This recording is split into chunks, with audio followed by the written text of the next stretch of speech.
The stagecoach wheels kicked up dust clouds thick enough to choke on as they rolled into Black Hollow Valley that August morning. Adelaide Mercer pressed her forehead against the window glass, watching the landscape shift from scattered homesteads to something resembling civilization. Though civilization felt generous for a town consisting of one general store, a saloon, a blacksmith, and maybe 40 wooden structures scattered across the valley floor like dice someone had tossed and forgotten. She'd traveled 600 miles from Philadelphia. 3 weeks of cramped coaches, bad food, worse company, and constant questions from fellow passengers about why a woman her age was heading west alone. "Got family out there?" one man had asked. "A husband waiting?" another pressed. "Running from something?" a woman in a faded calico dress suggested with knowing eyes. Adelaide had smiled politely and said nothing. Let them wonder. Let them judge. Their opinions changed nothing about the contract folded in her leather satchel. A teaching position in the Montana Territory, room and board included, $35 monthly salary. Not much money, but enough to finally build something that belonged only to her. The coach jerked to a stop outside what passed for a hotel. Adelaide gathered her belongings, one battered leather suitcase held together with straps and hope, one wooden box containing 23 books she'd collected over 10 years of teaching in Philadelphia's charity schools, and one carpet bag stuffed with everything else she owned in the world. Not much to show for 31 years of living. The driver, a weathered man named Chuck, who'd barely spoken since Denver, finally broke his silence as Adelaide climbed down. "You the new schoolteacher?" "I am."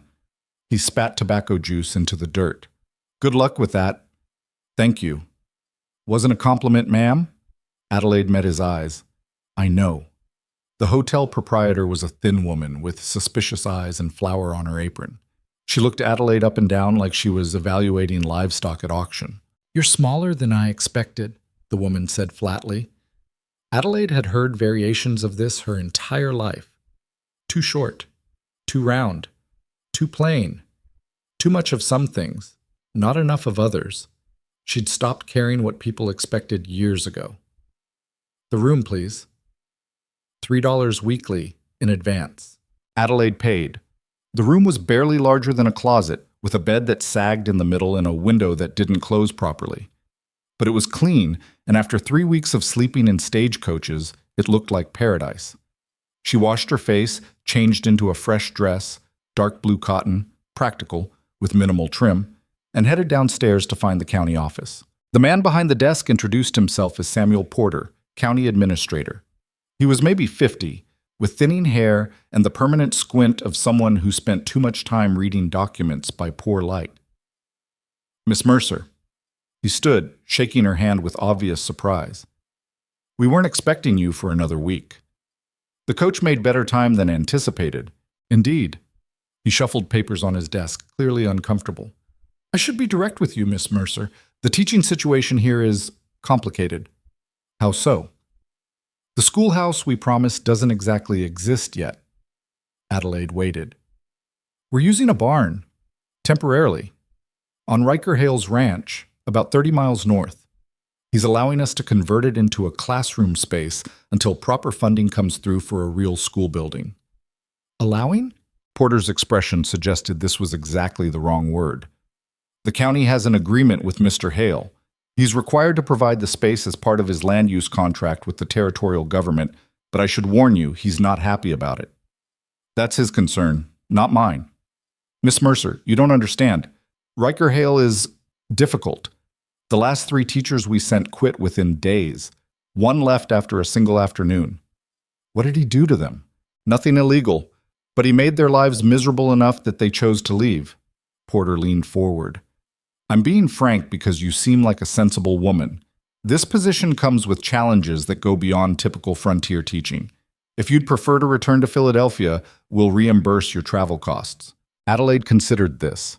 Returning home meant returning to her sister's crowded boarding house, where Adelaide slept on a cot in the kitchen and taught barely literate factory children for pennies. It meant watching her sister's husband look at her with pity every morning over breakfast. It meant listening to neighbors whisper about the unmarried Mercer girl who nobody wanted. She'd rather face 100 angry ranchers than go back to that. "I signed a contract, Mr. Porter. I intend to honor it." Relief and worry fought for control of his face. Very well. I'll arrange transportation to the Hale Ranch tomorrow morning. Classes begin Monday. That gives you 2 days to prepare. The children range from ages 6 to 15. Most have never attended formal school. Some can't write their own names. How many students? Last count was 17. Could be more now. Families keep arriving in the valley. Adelaide nodded. 17 students in a converted barn 30 miles from town with a hostile rancher as landlord. Not ideal. But she'd taught worse classes in worse conditions. One more thing, Porter added as she stood to leave. Don't take Riker Hale's anger personally. He's been bitter ever since. He stopped himself. Well, that's his business, not yours. Just understand that his hostility isn't really about you. Adelaide smiled faintly. Mr. Porter, I've been a woman in this world for 31 years. Men's anger is rarely about the women they direct it toward. I'll manage. The wagon that collected Adelaide the next morning was driven by a teenage boy named Thomas, who couldn't have been older than 16. He was all elbows and nervous energy, with sun-bleached hair and a spray of freckles across his nose. You really going to teach at Hale's place? He asked as they rattled north along a dirt road that barely deserved the name. That's the plan. Nobody thinks you'll last. Adelaide had learned not to take offense at frontier bluntness. Why's that? Mr. Hale don't want anyone on his land, especially not teachers, especially not women teachers. What's his objection to education? Thomas shrugged. Don't think it's about education. Think it's about people. He don't like 'em much. They rode in silence for a while. The landscape opened up around them, rolling grassland punctuated by rocky outcroppings and distant mountains. Beautiful in a harsh way. Unforgiving. What happened to him? Adelaide finally asked. Mr. Hale. Thomas glanced at her, clearly debating whether to share. His fiancée left him standing at the altar 4 years back. Just walked away during the worst winter anyone can remember. Said she couldn't live on the ranch another day. He's been different since then. Different how? Cold, angry, keeps to himself.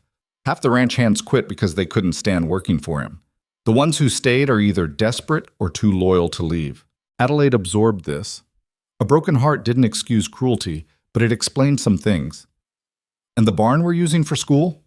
Used to store hay. Been empty since Mr. Hale sold off most of his livestock. County told him he had to let them use it or they'd seize part of his land for back taxes. He agreed, but he ain't happy about it.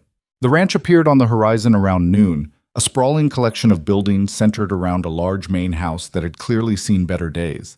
Fences needed repair. Outbuildings sagged.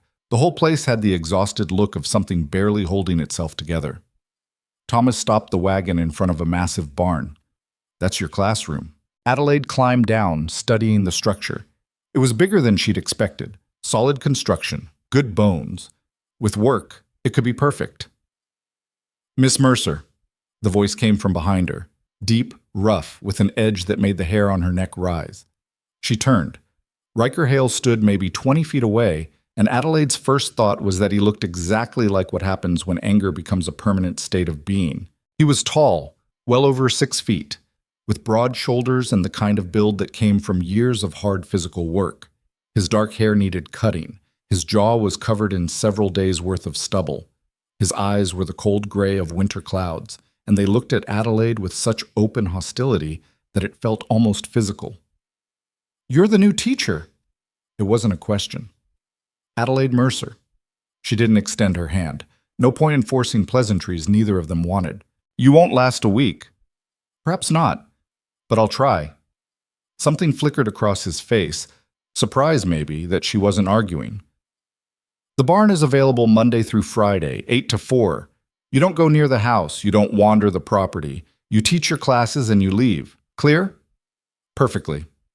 He studied her like he was trying to figure out what kind of person she was. Adelaide let him look. She'd been evaluated by harder men than Riker Hale. "Why are you here?" he finally asked. "To teach." "No, I mean, why are you really here? Philadelphia teacher taking a frontier job 30 miles from nowhere? You running from something?"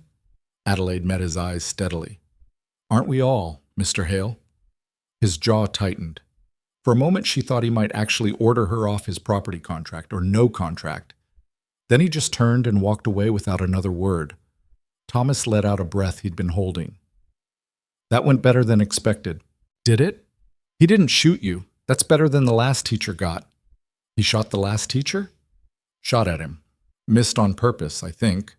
But still. Adelaide looked at the barn, then back at Riker Hale's retreating figure. This was going to be even harder than she'd anticipated. Good. She'd never learned anything from easy. Monday morning arrived with clouds promising rain. Adelaide walked from the boarding house to where Thomas waited with the wagon, her books and supplies packed carefully in wooden crates. "Ready for this?" Thomas asked. "No, but I'm doing it anyway."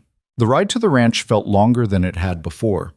Adelaide spent the time reviewing her plans. Basic reading and arithmetic to start, assess each child's level, build from there. Nothing revolutionary, just solid fundamentals taught with patience and creativity.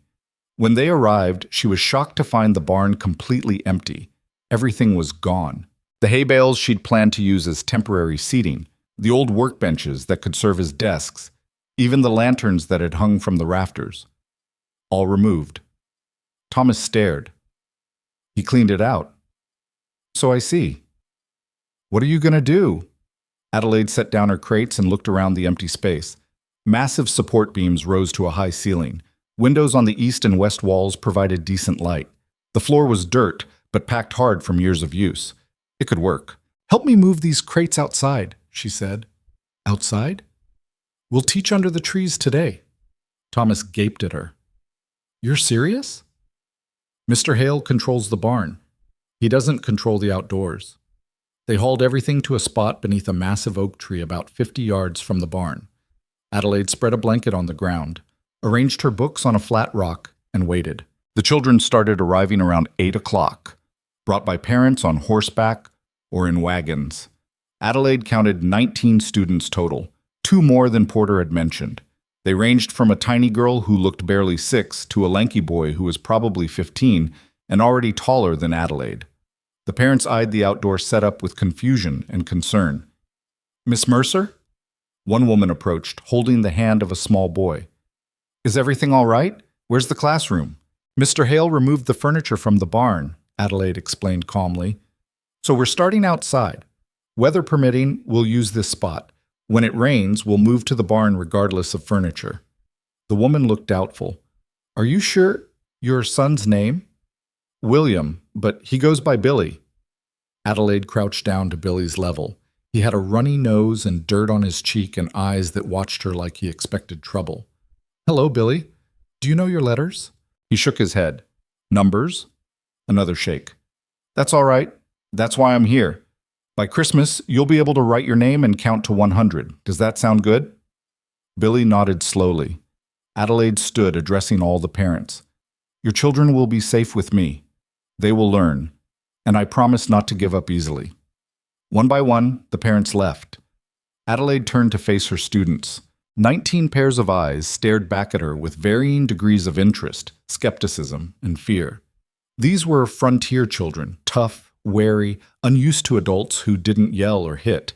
Half of them looked like they were ready to bolt at the first sign of trouble. "Good morning," Adelaide began. "My name is Miss Mercer. I'm from Philadelphia, which is a very large city in Pennsylvania. Has anyone heard of Philadelphia?" Silence. "That's fine. By the end of today, you'll all know where it is and how far I traveled to meet you.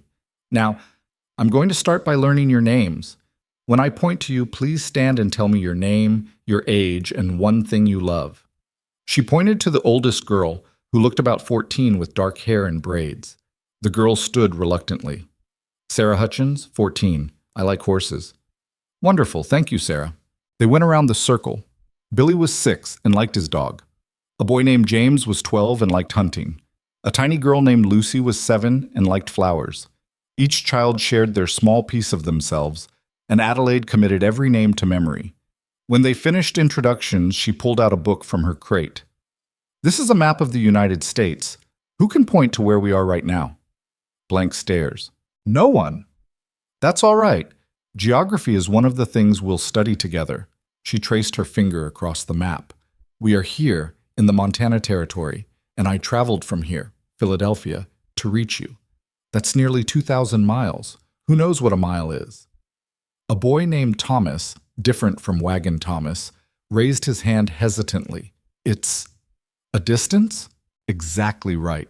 And 2,000 miles is about the distance you could travel if you walked for 60 days straight without stopping. The children's eyes widened. That's how much I wanted to teach you, Adelaide continued.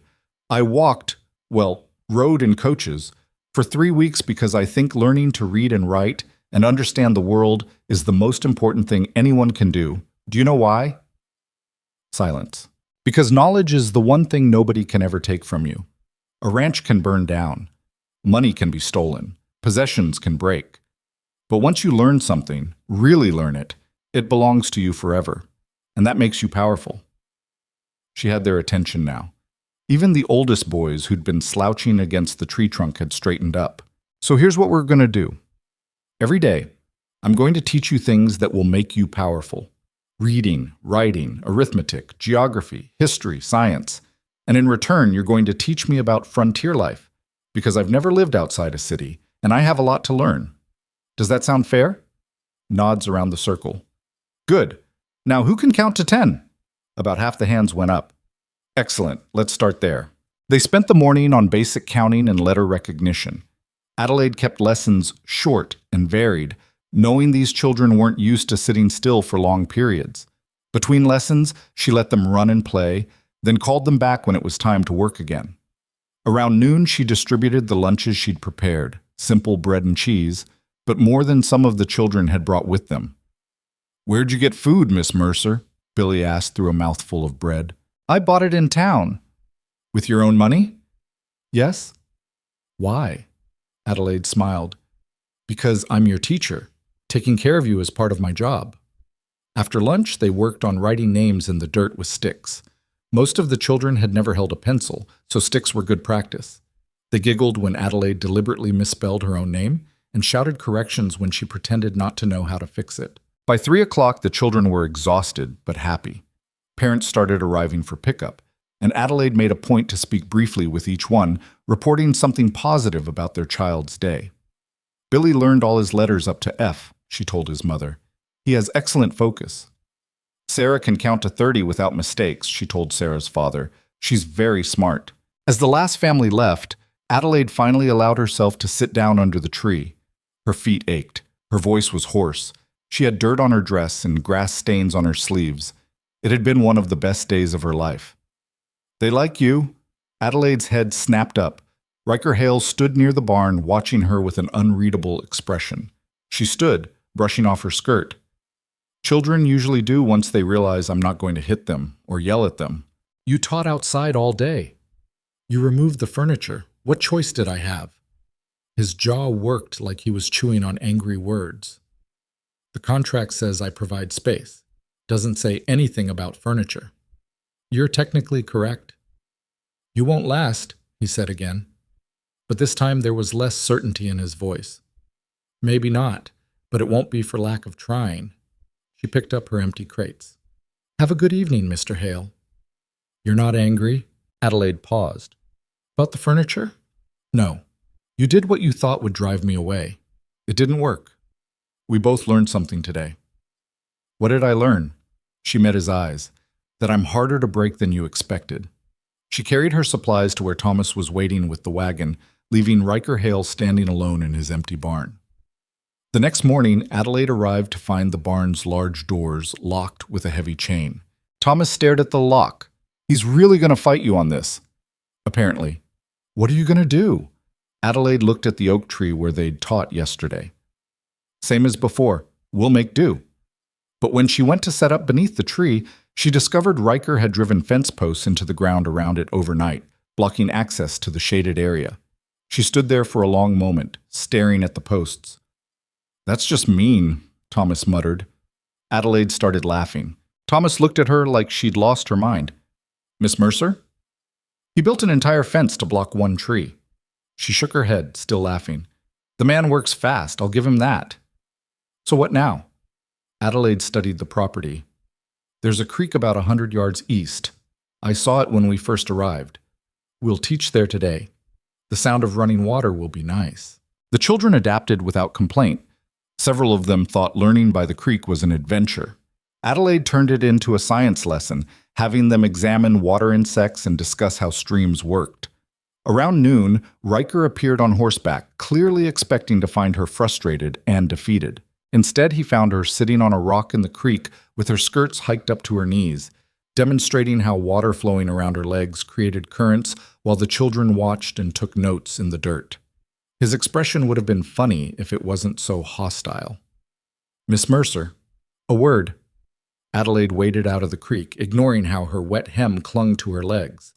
Several of the older boys suddenly found the sky very interesting. "Yes, Mr. Hale? What do you think you're doing?" "Teaching geography through practical demonstration. We're discussing watersheds and how water moves across land. Would you like to contribute?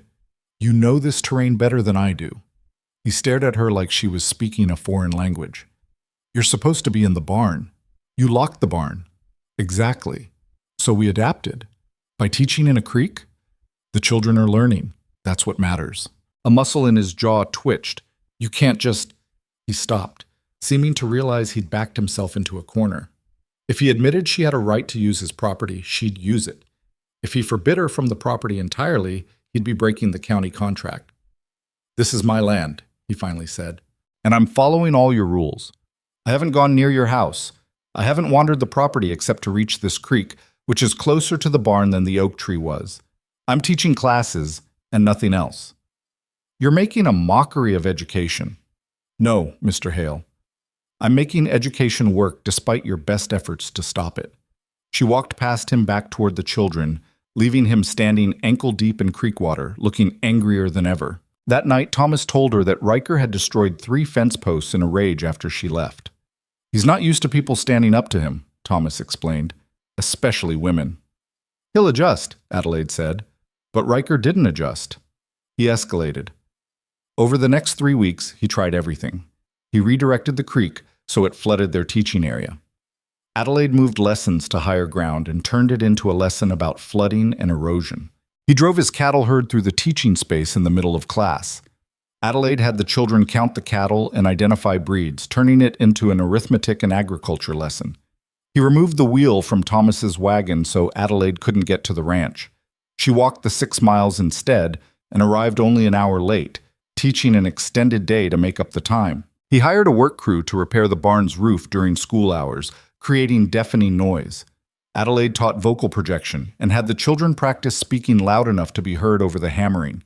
Every attempt to break her failed.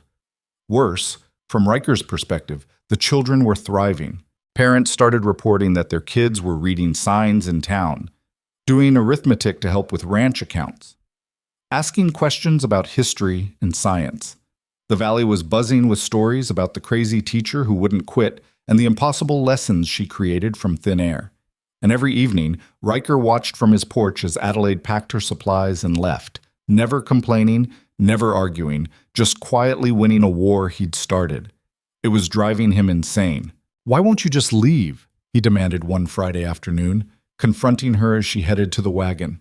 Adelaide stopped, turning to face him. She was tired, bone-deep exhausted from 3 weeks of battling his sabotage while actually teaching, but she kept her voice level. "Because I signed a contract. Because those children deserve an education. And because you don't get to decide I'm not good enough without even giving me a chance." "I never said you weren't good enough. You didn't have to. Your actions speak clearly enough. You don't know anything about me. I know you're angry. I know you're hurt. I know you've decided the best way to avoid more pain is to drive everyone away before they can leave on their own."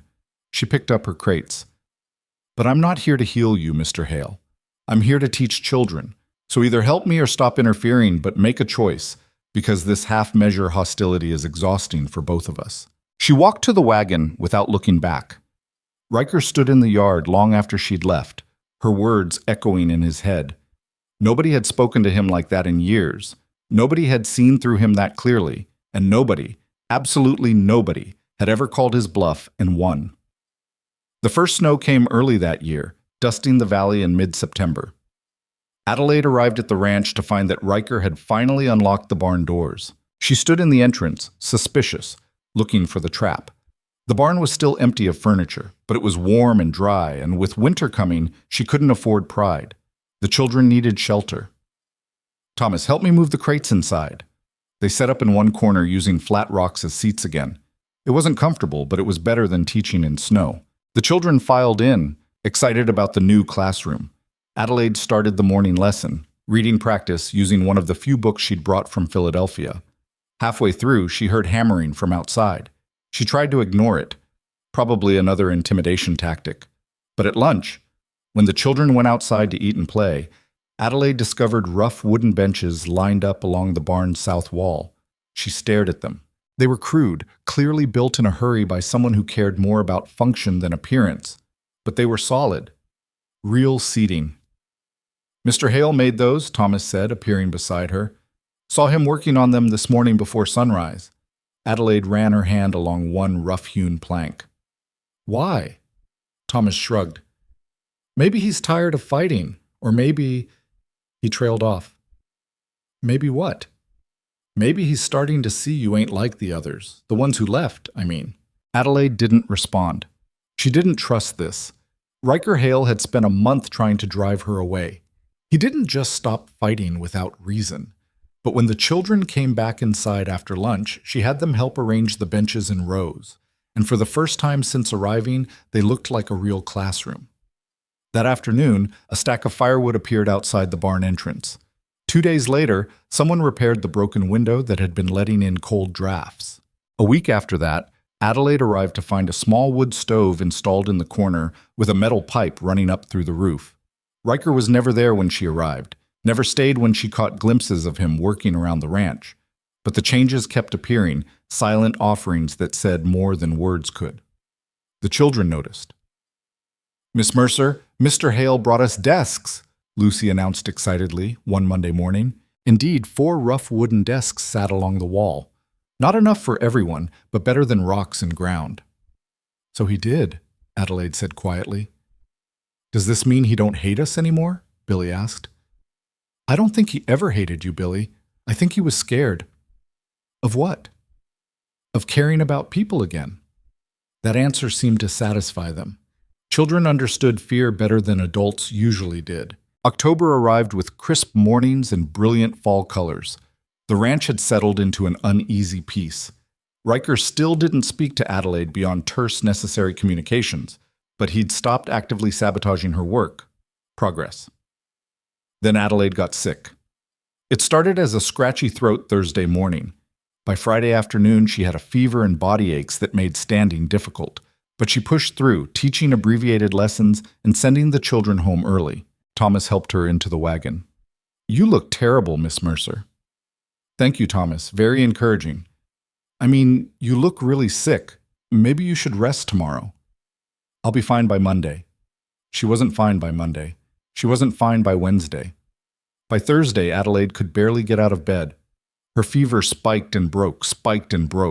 The landlady brought broth she couldn't eat.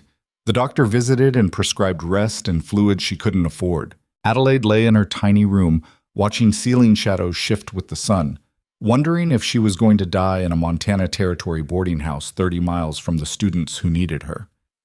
On the 6th day of her illness, someone knocked softly on her door. The landlady opened it, speaking in hushed tones to someone in the hallway. Then she entered carrying a covered basket. For you, Miss Mercer.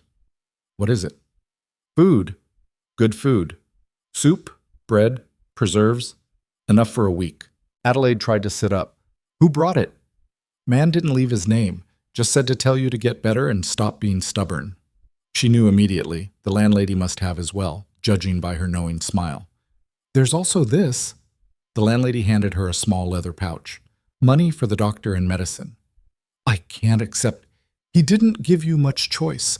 Already paid the doctor downstairs and left instructions for medicine to be delivered. Adelaide held the pouch, feeling tears prick her eyes. After everything, all the fighting, all the hostility, Riker Hale had done this. Did he say anything else? Just asked if you were going to live. I told him probably, if you stopped trying to work yourself to death.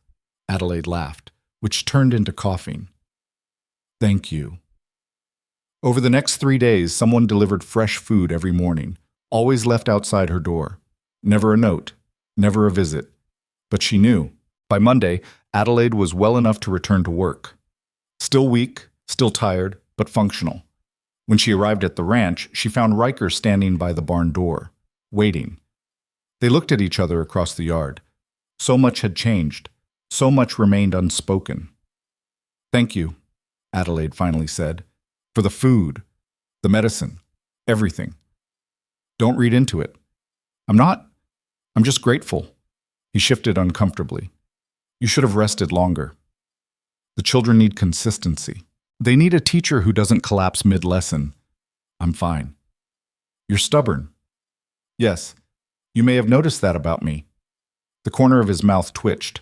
Not quite a smile, but close. "Once or twice?" Adelaide moved toward the barn, but his voice stopped her. "Miss Mercer?" She turned back. "I was wrong about you. When I said you wouldn't last, I was wrong." Something in her chest tightened. "Thank you for saying that. You're a good teacher. The children—" He paused, struggling with words. "They're different now. Happy. Excited about learning. Their parents talk about it in town. You did that. We did that. You built the benches, the desks, the stove. You made it possible. Only after I tried to make it impossible. Yes, but you stopped trying. That's what matters." They stood in the morning light, two people who'd been enemies learning to be something else.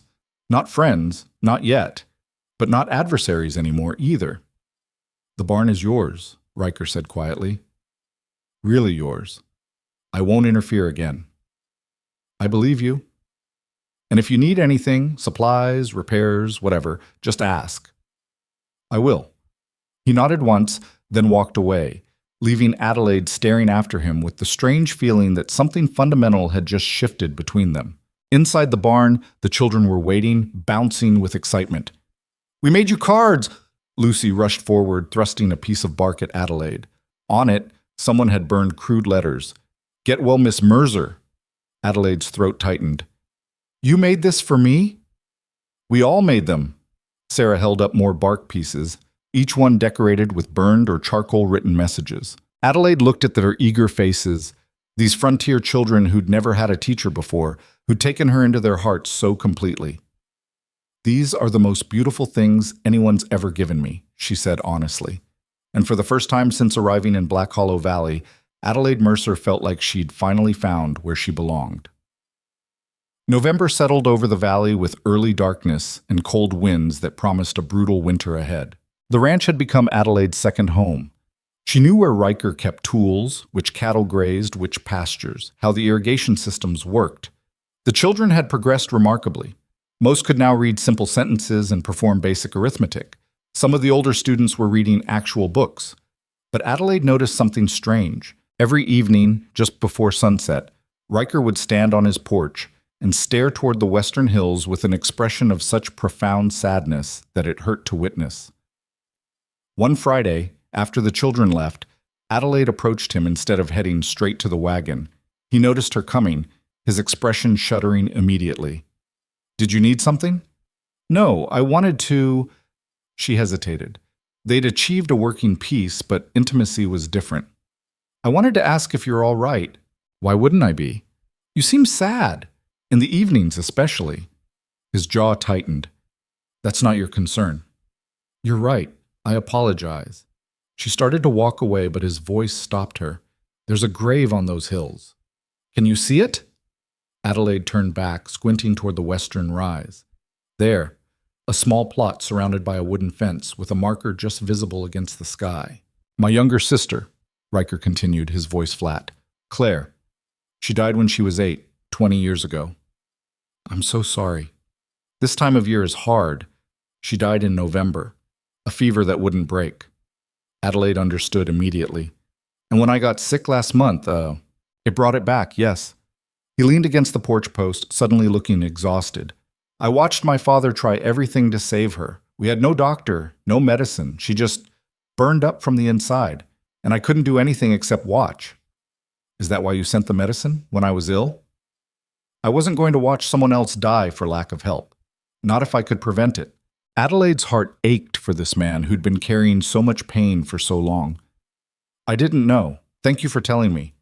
My mother left 6 months after Claire died, just packed her things and disappeared.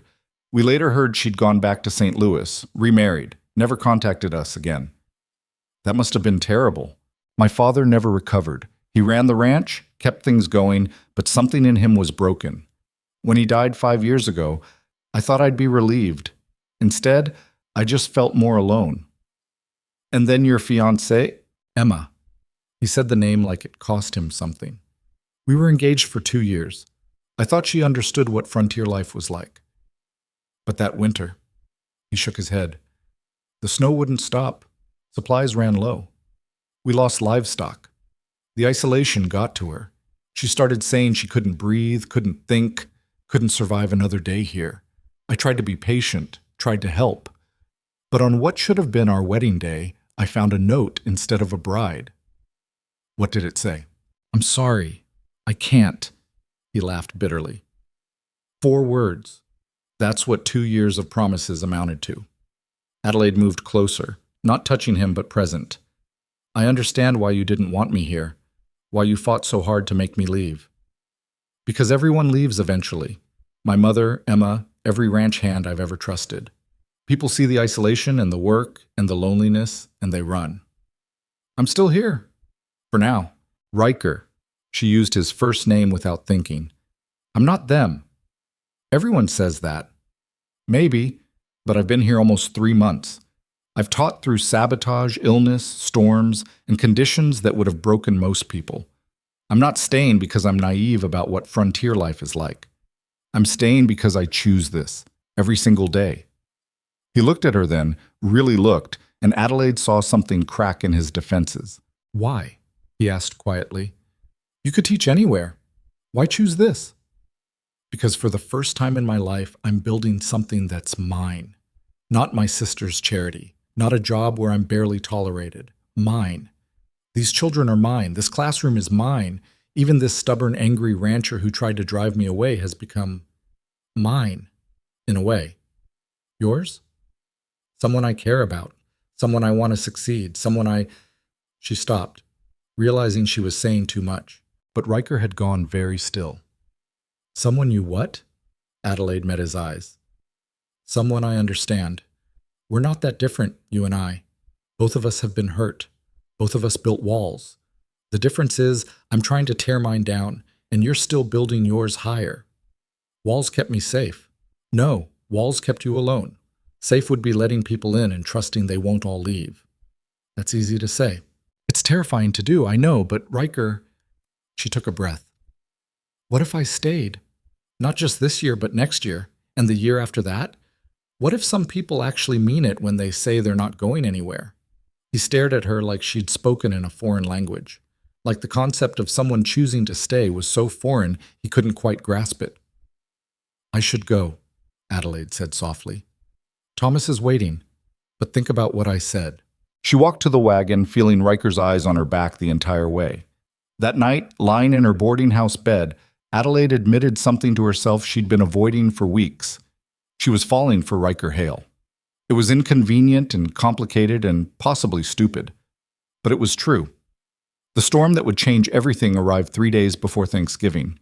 Adelaide woke Thursday morning to a sky the color of old bruises and wind that rattled windows. The landlady warned her not to travel. Storm's coming, bad one. But Adelaide had promised the children they'd have a special lesson before the holiday break. She'd prepared materials for a Thanksgiving celebration, simple as it would be. I'll be fine. Thomas knows the roads.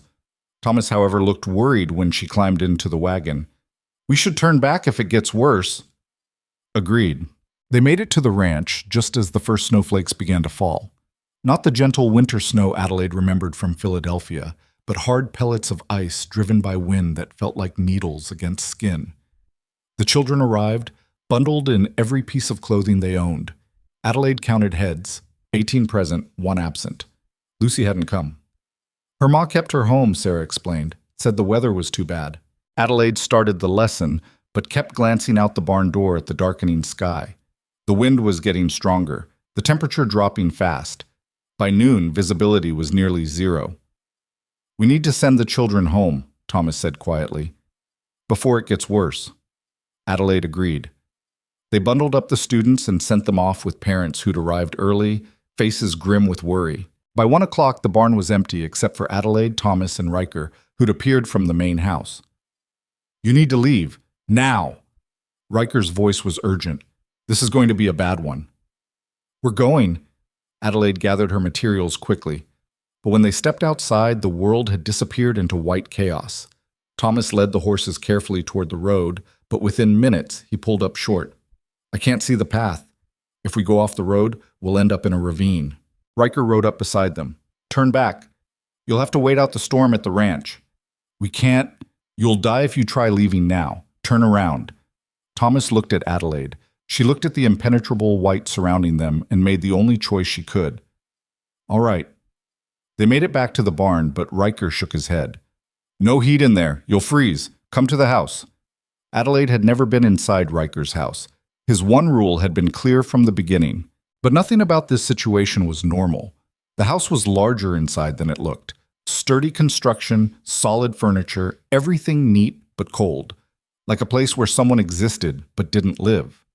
Riker started a fire in the main room while Thomas tended the horses in the stable attached to the house. Coffee? Riker asked Adelaide, who stood awkwardly near the fireplace.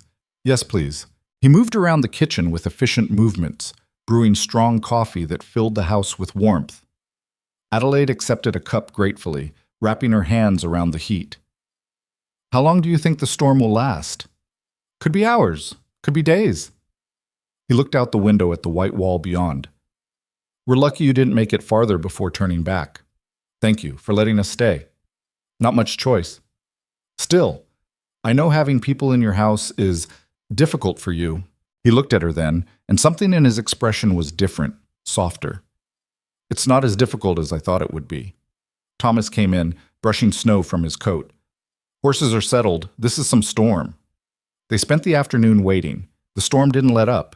If anything, it got worse. By evening, Riker started preparing dinner. Venison stew, bread, simple but filling.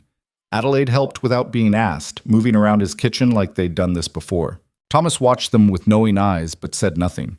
They ate at Riker's worn kitchen table, conversation surprisingly easy. Thomas told stories about ranch life. Adelaide shared stories about Philadelphia. Riker stayed mostly quiet, but Adelaide caught him watching her with an expression she couldn't quite read. Around 9, Thomas went to sleep in the spare room Riker had prepared. Adelaide helped clean up, very aware they were now alone. You should get some rest too, Riker said. Guest room's ready. Extra blankets on the bed. Thank you for everything today. Adelaide. He said her name quietly, and something about his tone made her stop. Can I ask you something? Of course.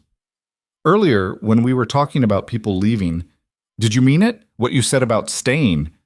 Her heart beat faster. Yes. Even knowing how hard winters are here? How isolated, how lonely it can get. Even knowing all that. Why? She turned to face him fully. Because I'm already lonely, Riker. I've been lonely my entire life, even in a city of thousands. At least here, the loneliness comes with purpose. With children who need me, with... She stopped.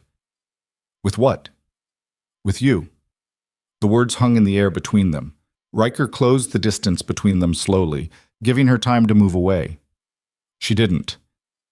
I don't know how to do this, he said quietly. Haven't tried in years. Probably going to be terrible at it. Do what? Care about someone again. Adelaide's breath caught. You care about me? More than I should. More than I wanted to. You're stubborn and impossible, and you turned my barn into a school and my entire life upside down, and I... He stopped, jaw working. I can't stop thinking about you. Riker, if you're going to leave eventually, tell me now, before I... He swallowed hard. Before I fall any further. Adelaide reached up, placing her hand against his rough cheek. I'm not leaving. You say that now. I mean it. I've never meant anything more in my life. He searched her eyes, looking for doubt, for hesitation, for any sign she was like the others. He found none. And then Riker Hale, the man who'd spent 4 years pushing everyone away, pulled Adelaide Mercer into his arms and held her like she was the only thing keeping him anchored to the earth. She wrapped her arms around him, feeling his heart pound against her cheek, feeling the way he trembled slightly, like he was terrified she'd disappear if he loosened his grip. I'm here, she whispered. I'm right here. Outside, the storm raged on. Inside, two people who'd been fighting the world and each other finally stopped fighting. And somewhere in the darkness, something that had been broken for years began, slowly, to heal. What? The storm didn't break until Sunday afternoon. 3 days trapped together in a house that had known only silence and anger for years. 3 days of Adelaide learning that Riker took his coffee black and strong, that he read before bed every night, that he had a scar on his left hand from a barbed wire accident when he was 12. 3 days of Riker discovering that Adelaide hummed while she cooked, that she was terrible at cards but too competitive to quit, that she talked in her sleep about Philadelphia streets she'd never see again. Thomas had watched them with increasing amusement, finally commenting on the second morning, "You two gonna keep dancing around it or actually admit something's happening here?" Adelaide had blushed. Riker had scowled into his coffee. But Thomas wasn't wrong. Something was happening, something neither of them quite knew how to name yet. When the sky finally cleared, revealing a world transformed by snow, Thomas prepared the wagon for the trip back to town. Adelaide packed her things slowly, reluctant to leave the strange, domestic peace they'd found. Riker stood in the doorway, watching her gather books and papers. "You'll come back tomorrow? For school?" "If the roads are passable." "They will be. I'll have the hands clear the main path." She looked at him, this man who'd spent months trying to drive her away and was now clearing roads to bring her back. "Riker, I know, we need to talk about what happened, about what this means." "Do we?" He frowned. "Don't we?" Adelaide moved closer, lowering her voice so Thomas wouldn't hear. "I think we both know exactly what this means. The question is whether you're ready to stop pretending you don't want it." His hand came up, fingers brushing her cheek with a gentleness that contradicted everything about his rough exterior. "I stopped pretending the moment you walked into that storm after your damn books. They weren't damned, they were educational resources. You nearly got yourself killed for educational resources. You ran in after me. Because you're too stubborn to save yourself." They were inches apart now, speaking in low tones that felt more intimate than shouting ever could. "Miss Mercer?" Thomas called from outside. "We should get moving before the temperature drops again." Adelaide stepped back reluctantly. "Tomorrow, then." "Tomorrow," Riker confirmed. But as she climbed into the wagon, he caught her hand. "Adelaide, be careful on the roads." The concern in his voice made her chest tight. "I will. And if you need anything, I know where you live now." He almost smiled. Almost. "That you do."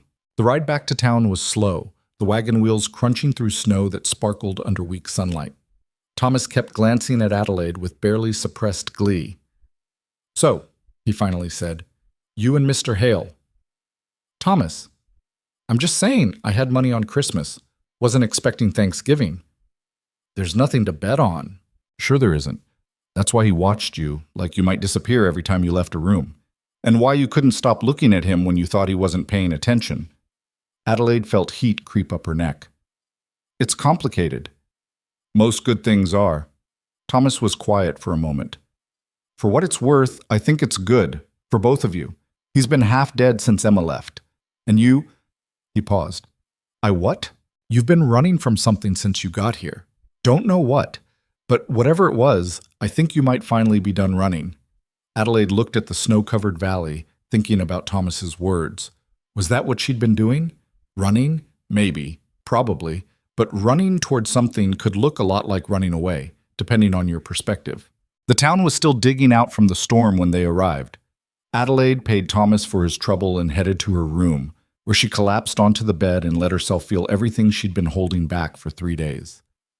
Fear, hope, desire, terror. Falling for Riker Hale was possibly the most foolish thing she'd ever done. He was damaged and difficult and still carrying wounds that might never fully heal. Getting close to him meant risking everything, her heart, her stability, maybe even her position if things went wrong. But when had she ever chosen the safe path? Monday morning arrived clear and cold. Adelaide dressed carefully, then laughed at herself for carrying what she wore. It was a schoolhouse, not a dance. But when she arrived at the ranch and saw Riker waiting by the barn, her careful composure cracked. He'd shaved, cut his hair, changed into a clean shirt. "Morning," he said, voice gruff like he was embarrassed about the effort he'd made. Morning. She climbed down from the wagon, very aware of how he watched her move. Roads were good. Told you they would be. So you did. They stood there awkwardly until Thomas cleared his throat. I'll just go check on the horses. Alone, Adelaide and Riker looked at each other like teenagers with their first crush. This is ridiculous, Adelaide finally said. We're adults. We should be able to have a conversation without acting like fools. Agreed. But Riker didn't move. We spent 3 days together, talked about everything. Why is this harder? Because now the children aren't here. Thomas isn't here. It's just us. And whatever this is between us, and neither of us knows how to... Adelaide kissed him. Not gently, not tentatively. She grabbed his shirt and pulled him down and kissed him like she'd been wanting to since she'd left yesterday. And Riker made a surprised sound before his arms came around her waist, and he kissed her back with 4 years of loneliness and need and desire he'd kept locked away. When they finally broke apart, both breathing hard, Riker rested his forehead against hers. Okay, he said roughly. That's one way to handle it. Was it inappropriate? Extremely. Should I apologize? Absolutely not.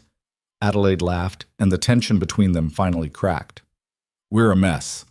Complete disaster, Riker agreed, but he was smiling, actually smiling. The children will be here soon.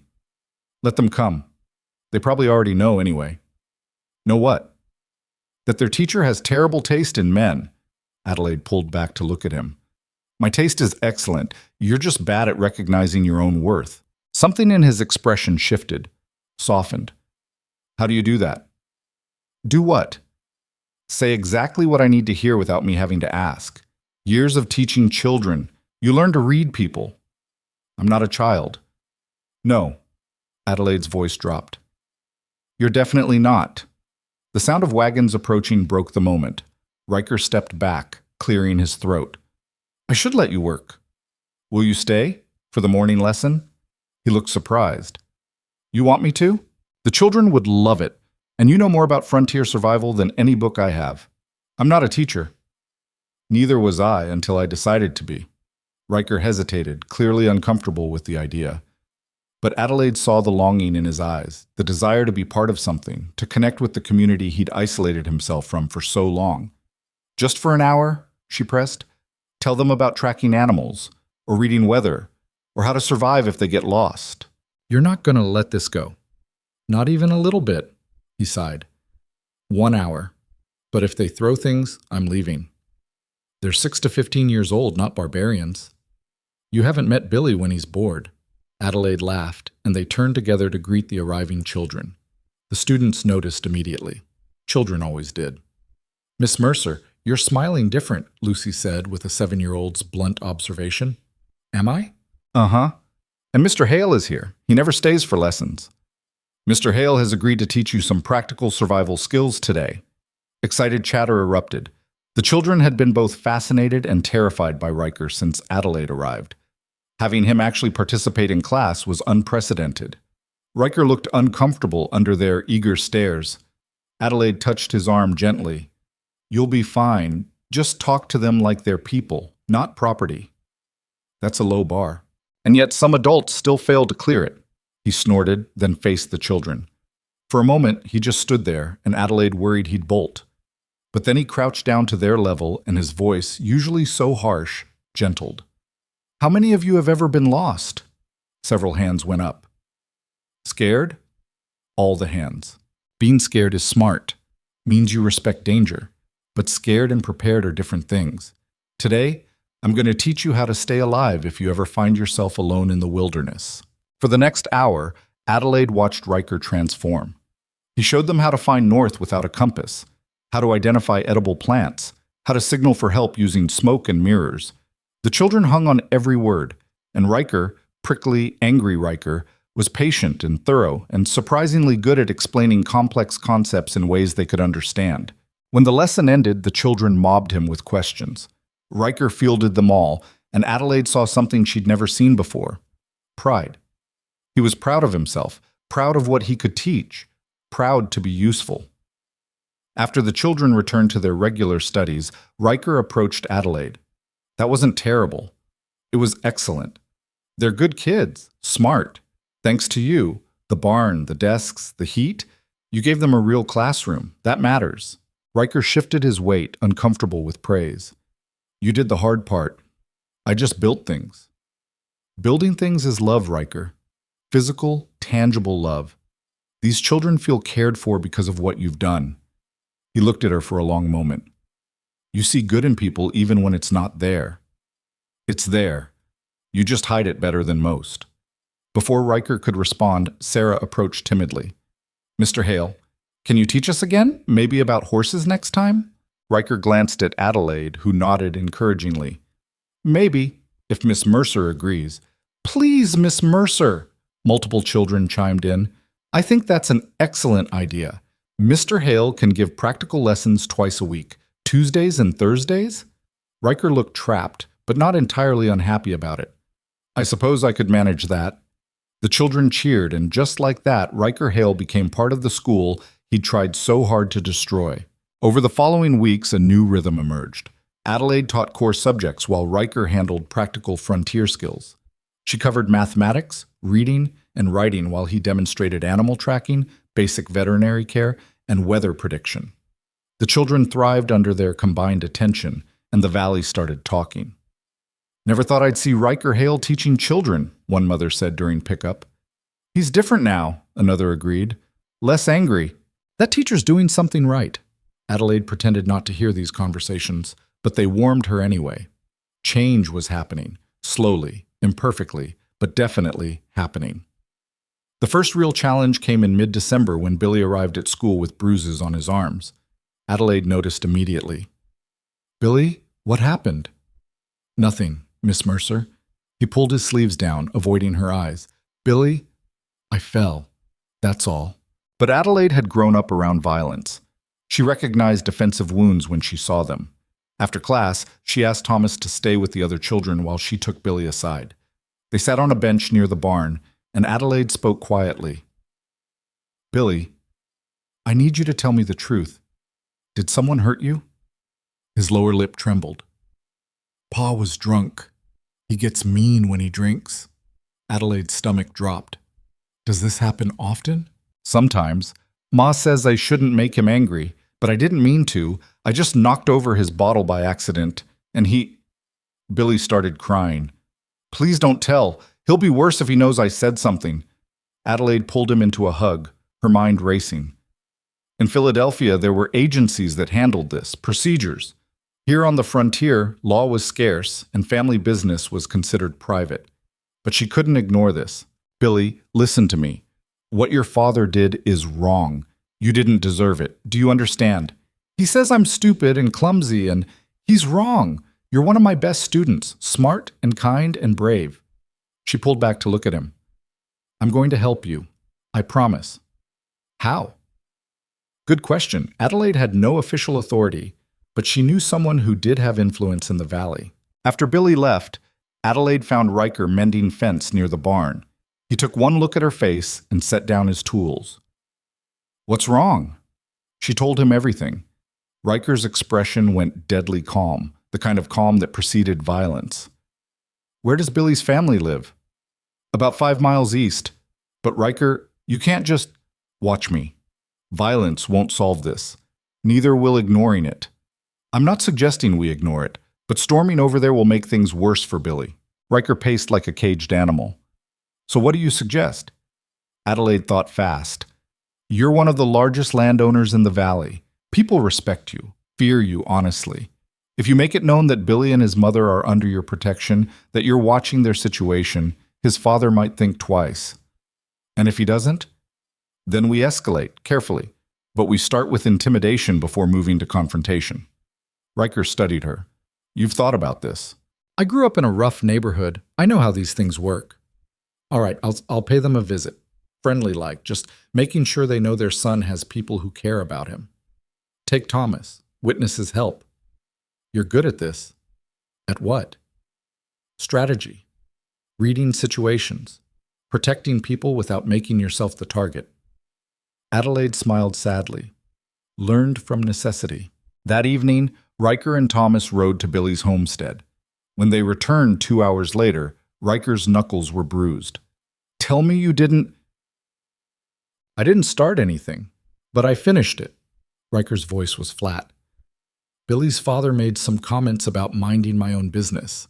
I explained very clearly that Billy and his mother were now my business, that I'd be checking in regularly, that if I saw another bruise on that boy, I'd bring the territorial marshal into it, consequences be damned. And he swung at me. I put him down. Then I helped him up and repeated my message. Thomas witnessed the whole thing." Thomas nodded. "Mr. Hale didn't throw the first punch, just made sure the last one stuck." Adelaide should have been appalled. Violence wasn't the answer. But looking at Riker's fierce expression, she felt something else entirely. "Thank you," she said quietly. "Thank me if it works." It did work. Billy came to school the next day with no new bruises. His mother sent a note with him, thanking Adelaide for caring and saying things at home were better. It wasn't a permanent solution. Nothing on the frontier was permanent, but it was progress. The incident changed something between Adelaide and Riker. She'd seen him as wounded and defensive. Now she saw him as protective, fierce when needed, a man who didn't hesitate to act when people he cared about were threatened, and she was definitely someone he cared about. Christmas approached with bitter cold and heavy snow. Adelaide organized a small celebration for the students. Nothing fancy, but special. She made cookies using her meager salary, created small gifts from scraps of fabric and paper, taught them carols and the history of winter celebrations across different cultures. Riker contributed a Christmas tree, a small pine he cut and hauled to the barn himself. The children decorated it with paper chains and carved wooden ornaments, and Adelaide pretended not to notice that Riker watched the whole thing with suspiciously bright eyes. On the last day before winter break, parents were invited to see what their children had learned. Nearly every family came, cramming into the barn that had been transformed from empty storage to warm, living classroom. The children demonstrated reading skills, performed arithmetic problems, and recited historical facts. Parents who'd been skeptical of education saw their kids confidently displaying knowledge. Some mothers cried. Fathers who'd thought school was foolishness looked impressed. Adelaide stood to the side, overwhelmed with pride and exhaustion and something that felt dangerously close to happiness. Riker found her after everyone left. "You did this. We did this." "No. This was you, your vision, your stubbornness. I just stopped getting in the way." "You did more than that." He pulled something from his coat pocket, a small wrapped package. "For you." Adelaide unwrapped it carefully. Inside was a leather journal, the cover embossed with her initials, A.M. "For lesson planning," Riker said gruffly. "Saw you using scraps of paper. Thought you deserved something better." Adelaide ran her fingers over the smooth leather, throat tight with emotion. "This is beautiful. It's practical. It's thoughtful." "Adelaide." He stopped, struggling with words that didn't come easily. "I'm not good at this, expressing things. But you should know that having you here, watching you with the children, seeing what you've built." He took a breath. "It's changed everything. You've changed everything." "Riker, I know we haven't talked about what this is between us, haven't defined it or made promises, but I need you to know that He met her eyes. "I'm falling in love with you. Probably already have fallen. And I know that's too fast and probably stupid and definitely terrifying, but it's true." Adelaide's heart hammered in her chest. "You love me? I think I started loving you the day you taught class in my creek. Maybe even before that. Definitely by the time you got sick, and I realized the thought of losing you made me want to burn the whole valley down." "That's very dramatic." "I'm feeling dramatic." Adelaide laughed, and somehow that broke the last wall between them. She stepped into his arms, and Riker held her like she was precious and breakable and essential all at once. "I love you too," she whispered against his chest. "I was trying not to. Thought it would complicate things." "Things are already complicated." "Exactly. So we might as well add love to the mess." Riker tilted her chin up, and his kiss was different from the others, slower, deeper, full of promise and hope, and a future neither of them had dared imagine weeks ago. When they finally pulled apart, snow was falling outside the barn doors, and the world felt full of possibility. "What do we do now?" Adelaide asked. I have no idea. I've never gotten this far before. Me either. They stood in the empty barn, holding each other while snow accumulated outside, and for the first time in both their lives, the future looked less like something to survive and more like something to build. But building anything on the frontier was never simple. The first complication arrived 2 days after Christmas in the form of a letter from the county office. Adelaide read it 3 times, each time hoping the words would change. They didn't. The Territorial Education Board was conducting inspections of all frontier schools. If the facility didn't meet minimum standards, it would be closed and students relocated to the nearest approved institution, which was 60 miles away in a town most Valley families had never visited. The inspection was scheduled for early February. Adelaide showed the letter to Riker, watching his expression darken as he read. What are the minimum standards? Proper building structure, adequate desks and supplies, heating system, windows, essentially a real schoolhouse, not a converted barn. We have most of that. We have a barn with some furniture and a wood stove. The letter specifies purpose-built educational facility with separate classroom spaces, teacher's desk, proper ventilation, and structural certification. Riker crumpled the paper. They're setting impossible standards. They're following regulations. I can't even be angry about it. Proper school buildings matter. So what happens if we fail inspection? The school closes.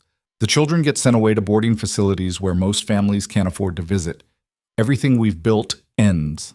Adelaide felt tears threatening but forced them back. Crying solved nothing. Maybe we can convince the inspector that we're making progress. Show them the improvements you've made. Emphasize how much the children have learned. Or maybe we need a real schoolhouse. With what money? The county already said they can't fund construction for years. Riker was quiet for a long moment. When he finally spoke, his voice was calm but determined. I have money. Land sale money I've been sitting on for 3 years, not knowing what to do with it. Riker, no, you can't. Why not? What else am I saving it for? Your future, ranch improvements, security. Adelaide, you are my future. These children, this school, that's what matters now. He grabbed her hands. Let me do this. Let me build something that lasts. It's too much. I can't ask you to... You're not asking. I'm offering. He squeezed her hands. For years, I've been holding on to money like it could protect me from being hurt again. But money doesn't keep you warm at night. It doesn't make you laugh. It doesn't give you purpose. He pulled her closer. You do. This does. So let me use that money for something that actually matters. Adelaide wanted to argue, wanted to insist there had to be another way. But looking into Riker's eyes, she saw the truth. He needed this, needed to prove to himself, to her, to the valley, that he could build instead of destroy, that he could invest in a future instead of hiding from it. Okay, she whispered, but we do this together. I help with planning, with decisions. Wouldn't have it any other way. They spent the next week meeting with builders, drawing plans, calculating costs. The project was ambitious, a real schoolhouse with 2 classrooms, a teacher's office, proper windows, a real heating system, and space for the valley to use for community gatherings. It would take every dollar Riker had saved. He didn't hesitate. Construction began in mid-January despite brutal cold. Riker hired every available hand and worked alongside them from sunrise to sunset. Adelaide taught regular classes in the barn while watching the new building rise timber by timber. The valley watched too. Word spread about what Riker Hale was doing, spending his fortune on a school, working himself to exhaustion for children who weren't his own, all because of the stubborn teacher who'd refused to quit. People started talking about them as a couple. Adelaide heard the whispers. Did you see how he looks at her? Never thought Riker Hale would fall again. That teacher must be something special. She was used to being talked about, but being talked about positively was new. One evening, while Riker worked late on the schoolhouse, his foreman pulled Adelaide aside. Miss Mercer, I need you to know something. The man, a grizzled veteran named Jack, looked uncomfortable. I've worked for Riker Hale for 8 years, watched him become a ghost of himself after Emma left. The man who's out there building this school? That's not the same person. That's who he used to be before the world broke him. I don't understand. I'm saying thank you for giving him something to believe in again, for showing him he's worth more than his pain. Adelaide's throat tightened. He did that himself. I just stayed. Staying was everything. The schoolhouse took shape faster than seemed possible. Riker pushed everyone hard, including himself.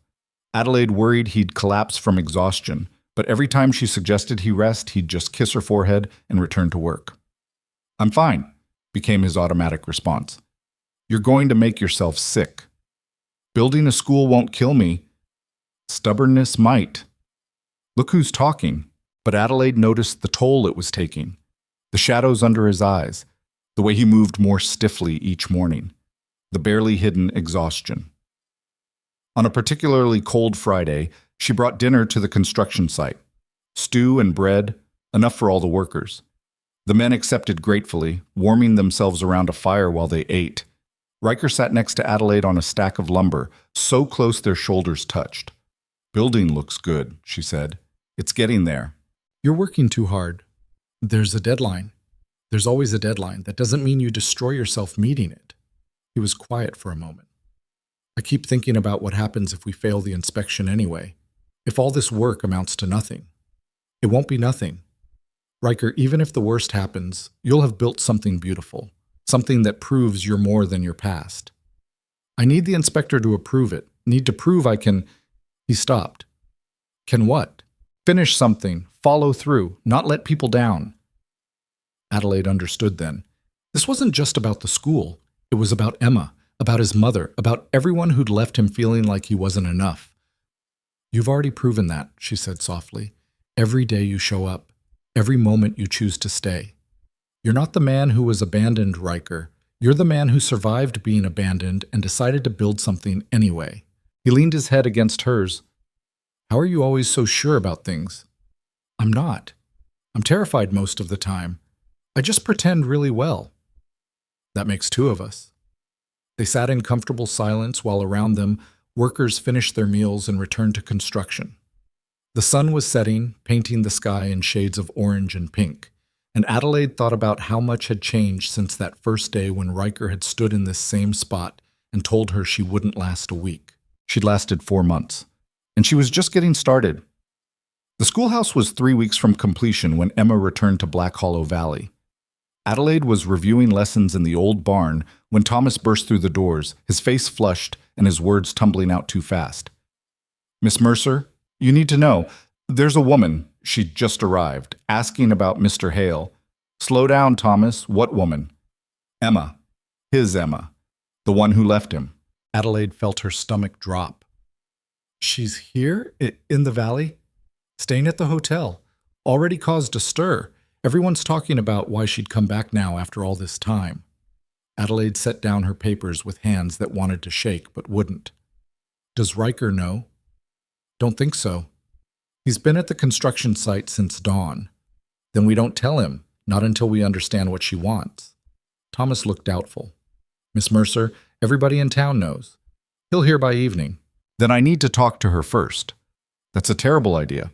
"Probably, but I'm doing it anyway." The ride to town felt longer than usual.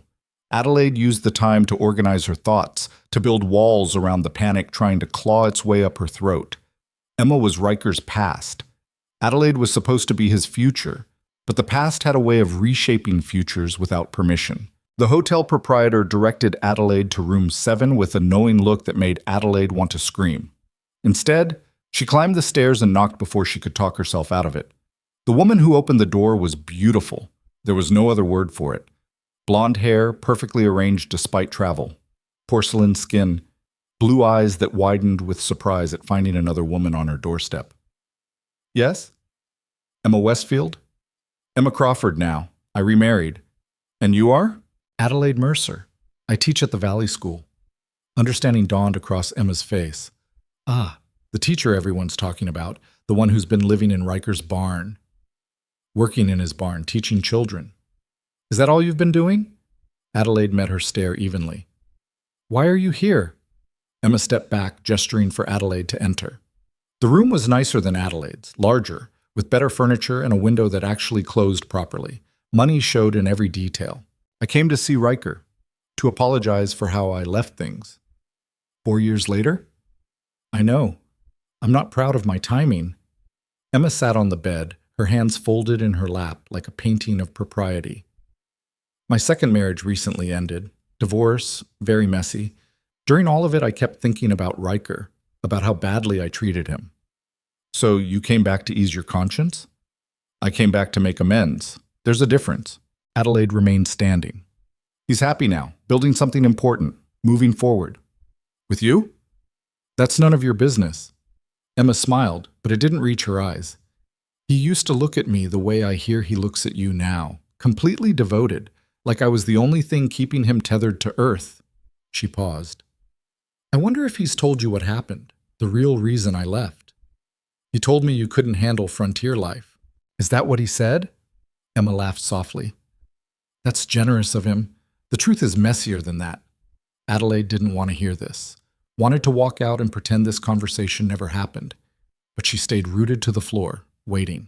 Riker wanted children, Emma continued. Lots of them. It's all he talked about, filling that big house with family. But I couldn't have children. Found out 6 months before our wedding. I told him right away, offered to release him from our engagement. He said it didn't matter, that he loved me anyway. Then why did you leave? Because every time he looked at me, I saw the disappointment he was trying to hide. Every time we visited families with children, I watched him pretend he wasn't breaking inside. The ranch became a prison of all the things we'd never have, so I left because staying was destroying us both. Adelaide absorbed this information, recalibrating everything she thought she knew. That doesn't excuse abandoning him on your wedding day. No, It doesn't. I should have faced him, should have been brave enough to say goodbye properly. Instead, I ran like a coward. Emma looked up at Adelaide. I'm not here to win him back. I'm married, separated, but still married. I just want to apologize, to give him closure so he can move forward without my ghost haunting him. He's already moved forward. Has he? Or is he just replacing me with you? The words hit like a physical blow. Adelaide kept her expression neutral, but Emma must have seen something because her smile turned sad. I'm not trying to be cruel, but you should ask yourself, does Riker love you for who you are?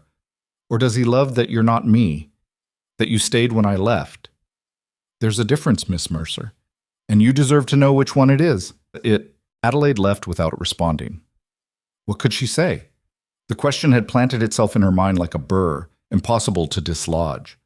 She found Riker at the construction site, hammer in hand, shirt soaked with sweat despite the cold. He saw her approach and smiled, that rare, genuine smile he saved just for her. You're early. Class is done already? We need to talk. His smile faded. That's never good. What's wrong? Emma's in town. Riker went completely still. The hammer slipped from his hand, hitting the wooden floor with a dull thud. What? She arrived this morning. She's staying at the hotel. Why? She wants to apologize, to talk to you about what happened. Riker turned away, gripping the edge of a workbench. His shoulders were rigid, every muscle locked tight. After 4 years. She comes back now. I spoke with her. She told me... Adelaide stopped, unsure how to continue. Told you what? About why she really left. About children. Riker's laugh was bitter. So she told you about her infertility, about how I supposedly couldn't accept it. Did she also tell you that I meant it when I said it didn't matter? That I would have been happy with just her? She said she saw disappointment in your eyes. Then she saw what she wanted to see, what she needed to see to justify leaving. He turned back to Adelaide. I won't lie. I wanted kids, but I wanted her more. I would have chosen a life without children if it meant keeping her. She never gave me that choice.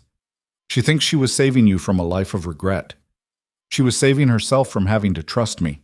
They stood in the half-finished schoolhouse, surrounded by sawdust and lumber and the ghost of a woman who'd left years ago but somehow still had power over the present. Are you going to talk to her? Adelaide asked quietly. I don't know. Part of me wants to finally say everything I never got to say. But another part thinks it doesn't matter anymore. She made her choice. I made mine. What's left to discuss? Closure, maybe. Understanding. Do you want me to talk to her? Adelaide considered lying. Considered saying no, pretend she doesn't exist, stay here with me. But that wasn't fair to either of them. I think you should do what feels right. I can't make that decision for you. But it affects you. Yes, it does. And I'm terrified that you'll see her and realize you never stopped loving her. That I've been a placeholder for something you actually wanted.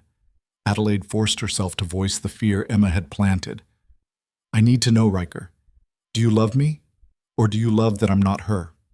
Riker crossed the distance between them in 3 strides. He cupped her face in his rough hands, forcing her to meet his eyes. I love you, Adelaide Mercer. Not the idea of you, not what you represent. You. Your stubbornness and your compassion, and the way you turn every obstacle into an opportunity. The way you see worth in people nobody else notices. The way you laugh when you're surprised and hum when you think nobody's listening. I love the way you challenge me and refuse to let me hide. That's not about Emma. That's about you. But what if talking to her changes? It won't. She's part of my past. An important part, yes. But you're my present and my future and everything I want to build. Nothing Emma says can change that. Adelaide wanted to believe him, desperately wanted to believe him. But doubt had taken root, and doubt was hard to kill. Talk to her, Adelaide said. Say what you need to say. Get your closure. But Riker, her voice cracked slightly. Come back to me when you're done. I'm not going anywhere. Promise me.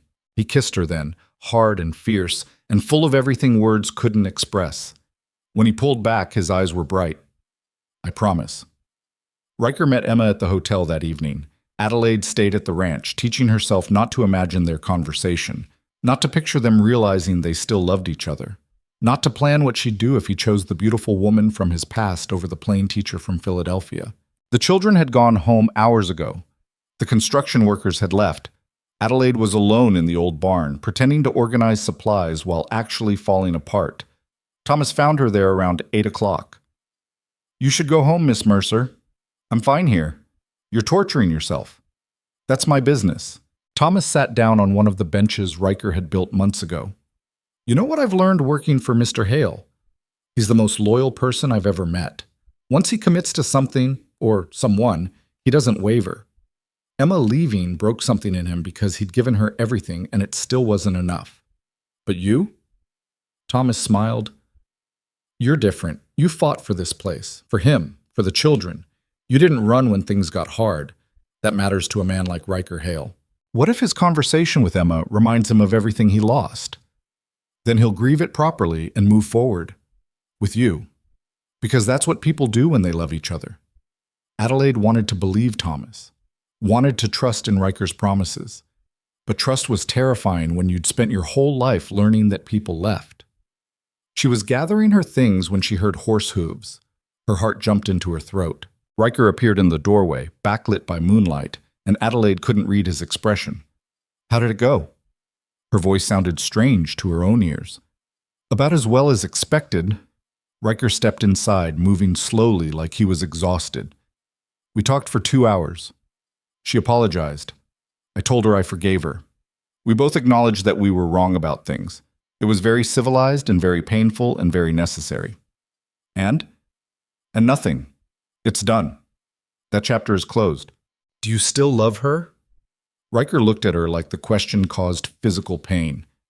I love who she was, who we were together, but that person and that relationship don't exist anymore. We're both different people now. What we had is gone, Adelaide. Has been gone for years. Tonight just made it official. She's still beautiful. Yes. Still the woman you once wanted to marry. Yes. So why choose me? Riker crossed to her, taking both her hands. Because beauty fades, but stubbornness is eternal. Because Emma saw the frontier as an obstacle and you saw it as an opportunity. Because when things got hard, she left and you dug in deeper. Because you make me want to build instead of hide. Because I wake up excited about days that include you. Because he stopped, struggling with emotion. Because you're the person I want beside me when everything falls apart. Emma ran when life got difficult. You run toward the difficulty. That's who I need, who I want, who I love. Adelaide felt tears spilling down her cheeks. I was so scared you'd realize you made a mistake with me. The only mistake I made was not finding you sooner. He pulled her close, and Adelaide collapsed against him, finally letting herself believe this was real. They stood like that for a long time, holding each other in the barn, where their battle had become something else entirely. Emma's leaving tomorrow, Riker said eventually. Going back east to finalize her divorce and start over somewhere new. Did you wish her well? I did. We both deserve happiness. Hers just isn't with me. And yours is with me? If you'll have me. Adelaide pulled back to look at him. I'll have you. Broken parts, difficult history, stubborn nature and all. That's good, because you're stuck with me now. Promises, promises. Riker laughed, and the sound filled the barn with warmth. They walked out together, his arm around her shoulders, and Adelaide felt the fear that had gripped her all day finally release. Emma left the next morning without seeing Riker again.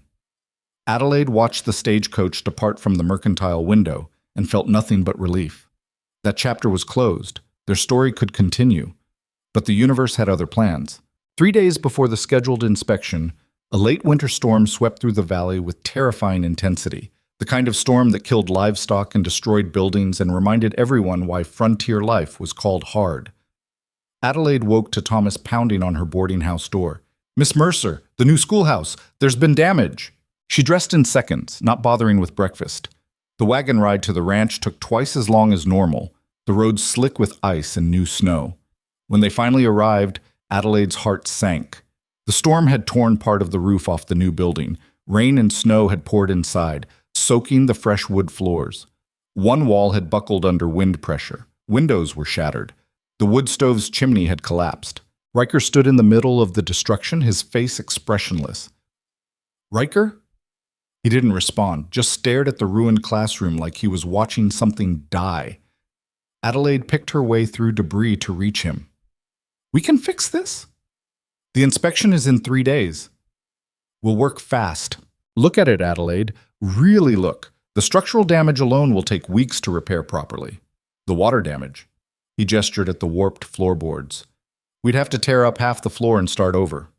So we explained to the inspector. "Ask for an extension." There are no extensions. The board made that clear.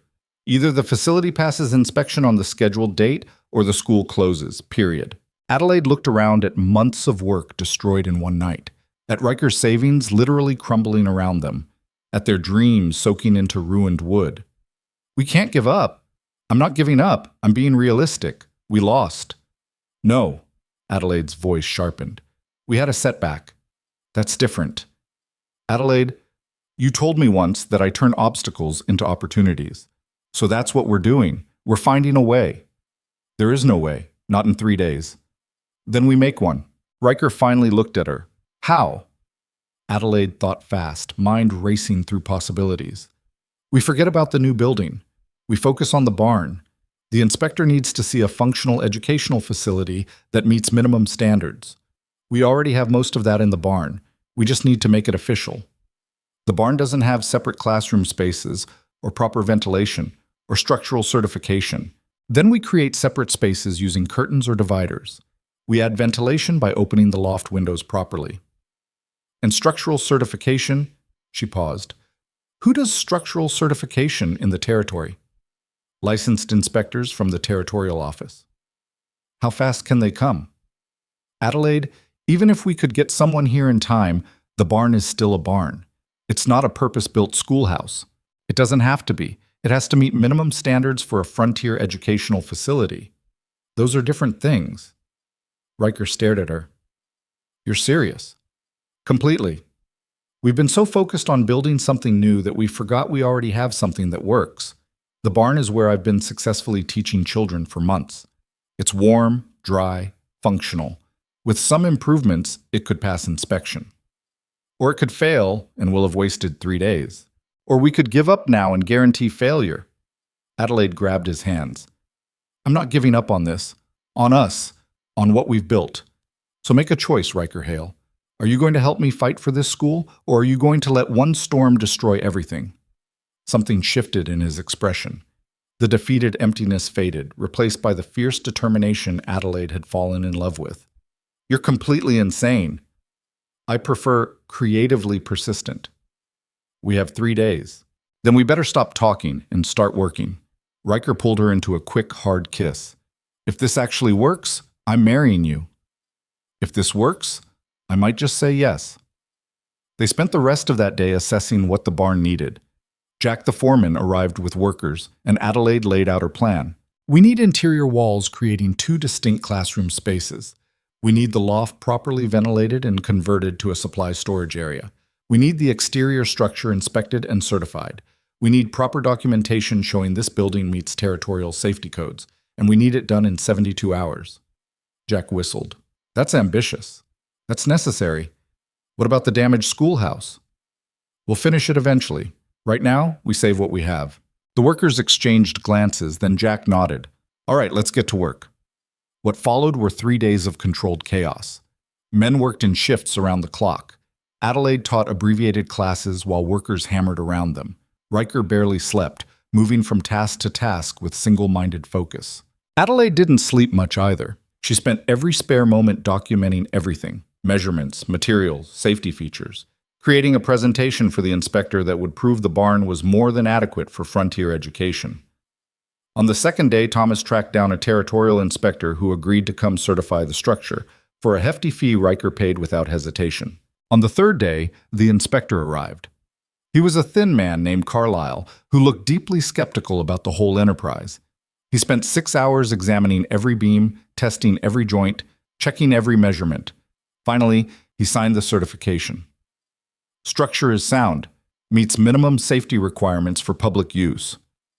Adelaide wanted to cry with relief. One hurdle cleared. The Education Board inspector arrived the morning of the scheduled review. Mr. Harrison was exactly what Adelaide had feared. Mid-50s, urban background, clear disdain for frontier accommodations. He walked through the barn classroom with a clipboard, making notes, his expression giving nothing away. "This is a barn," he finally said. "Yes, sir. But it's been converted into a functional educational facility that meets all territorial standards. I see one large room with a curtain divider. Standards require separate classroom spaces. The curtain creates distinct instructional areas for different age groups.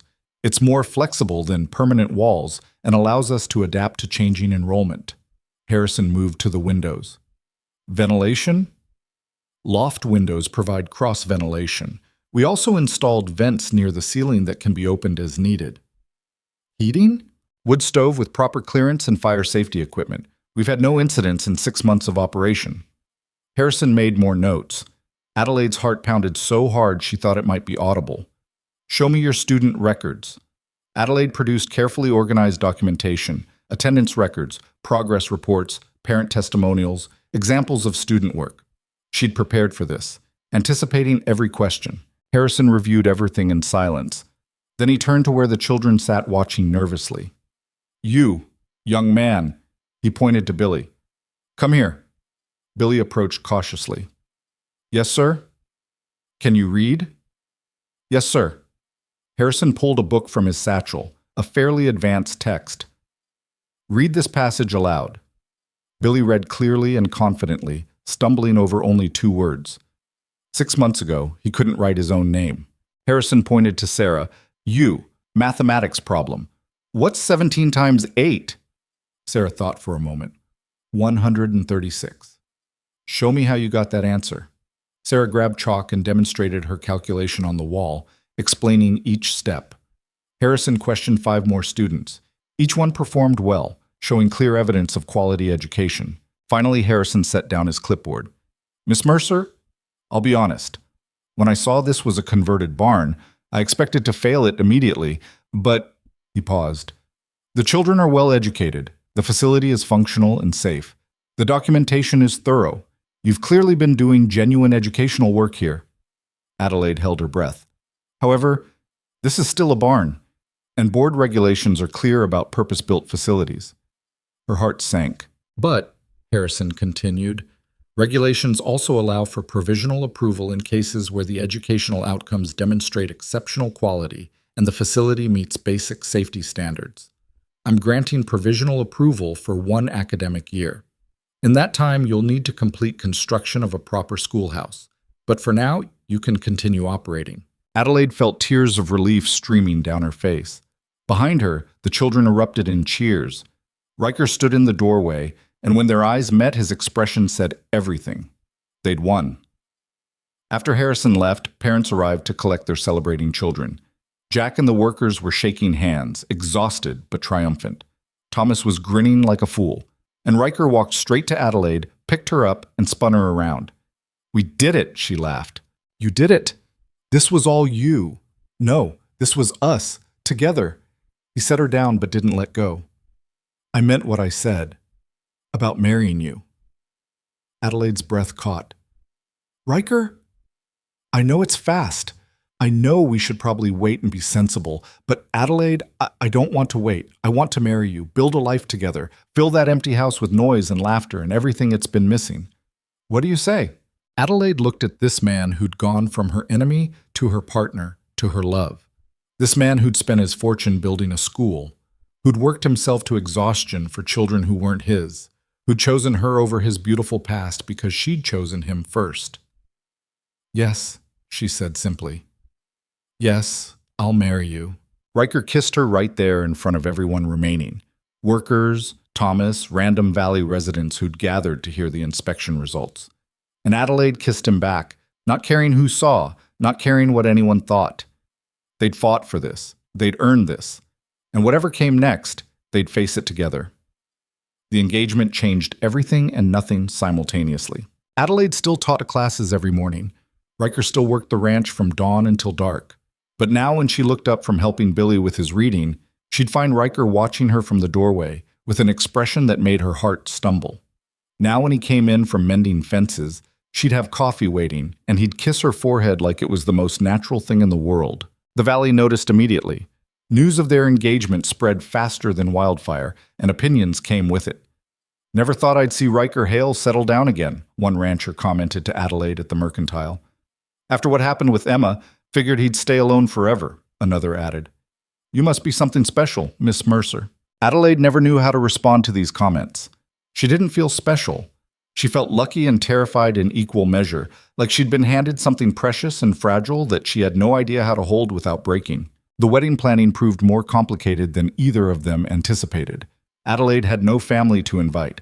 Her sister in Philadelphia had stopped writing months ago, and Adelaide suspected it was relief rather than concern keeping her silent. Riker's only living relative was a cousin in Wyoming he hadn't spoken to in a decade. "We could just do something simple," Adelaide suggested one evening as they sat on his porch watching the sunset. "Justice of the peace, a few witnesses, nothing fancy." "Is that what you want?" "I want to be married to you. The ceremony itself doesn't matter much." Riker was quiet for a moment. "My mother had this big wedding, expensive dress, 50 guests, elaborate meal. My father went into debt paying for it, and 6 years later she was gone. So yeah, simple sounds good to me." But the Valley had other ideas.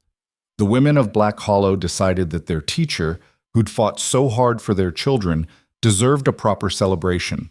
They descended on Adelaide one Saturday morning with fabric samples and menu plans and enough opinions to fill a canyon. "We're thinking early March," Mrs. Hutchins announced. Sarah's mother had become something of a ringleader. "After the last frost, but before spring planting gets intense." "That's only 3 weeks away," Adelaide protested. "Plenty of time. We'll handle everything. You just need to show up and say yes." "I haven't even thought about a dress." "Already handled. Mrs. Chen is a seamstress. She'll have something ready." Adelaide looked around at their eager faces and felt overwhelmed. "This is too much. I can't ask you to—" "You're not asking. We're offering. You gave us back our children, Miss Mercer. Let us give you a wedding." So Adelaide surrendered to their enthusiasm and watched as the Valley transformed her simple plans into something she'd never imagined possible. But not everyone was happy about the engagement. The problem started with a letter that arrived at the county office 2 weeks before the wedding. Samuel Porter brought it to the ranch himself, his expression grim. "We have a situation," he said, handing Adelaide the official-looking document.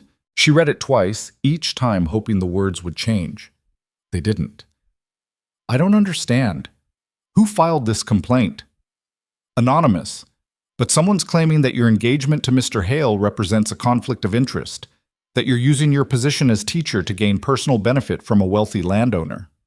Riker, who'd been silent until now, exploded. "That's insane. Adelaide's been working here for 7 months. We didn't even get along for the first 3. "I know, but the complaint was filed with the territorial board, and they're taking it seriously. They're sending someone to investigate." Adelaide felt sick. "What does that mean for the school?" Potentially nothing. Or potentially everything. If they decide there's impropriety, they could revoke your teaching license, close the school, invalidate the provisional approval we just received. Over a relationship, Riker's voice was dangerously quiet. Over two adults choosing to marry? The board is concerned about appearances. About a teacher potentially exploiting her position for personal gain. I'm not gaining anything except a husband. The school is provisional. We still need to finish the new building. I haven't asked Riker for money or favors or anything except the barn space the county contracted for. Porter held up his hands. I'm just the messenger. I agree this is ridiculous, but the investigator arrives next week, and you'll need to answer questions about how your relationship developed. Be honest, but careful. They're looking for any excuse to shut down frontier schools, budget cuts disguised as moral oversight. After Porter left, Adelaide and Riker sat in heavy silence. We could postpone the wedding, Adelaide finally said. Absolutely not. Riker, if marrying you costs these children their school, then the system is broken and needs to be fought. We're not postponing our lives because someone's afraid of happiness. You don't understand. This could destroy everything we've built. So we build it again. Adelaide, I will not let anonymous cowards dictate how we live. We did nothing wrong. We fell in love while doing our jobs. That's not a crime. But it could end my career. Then we'll find you another career. You could tutor privately. Start a subscription school. Hell, I'll pay you to teach just our kids when we have them. Adelaide's breath caught. Our kids? Riker looked startled, like he hadn't meant to say it out loud. If you want. I know Emma couldn't, and I told her it didn't matter, but if you can and want to... He stopped, struggling with words. I guess I've been thinking about it. About a house full of noise. About you teaching them to read while I teach them to ride. About building something that lasts beyond just us. You want children with me.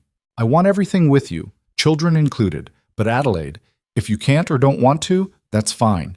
You're enough. More than enough. Adelaide felt tears welling up. I can have children. At least, I think I can.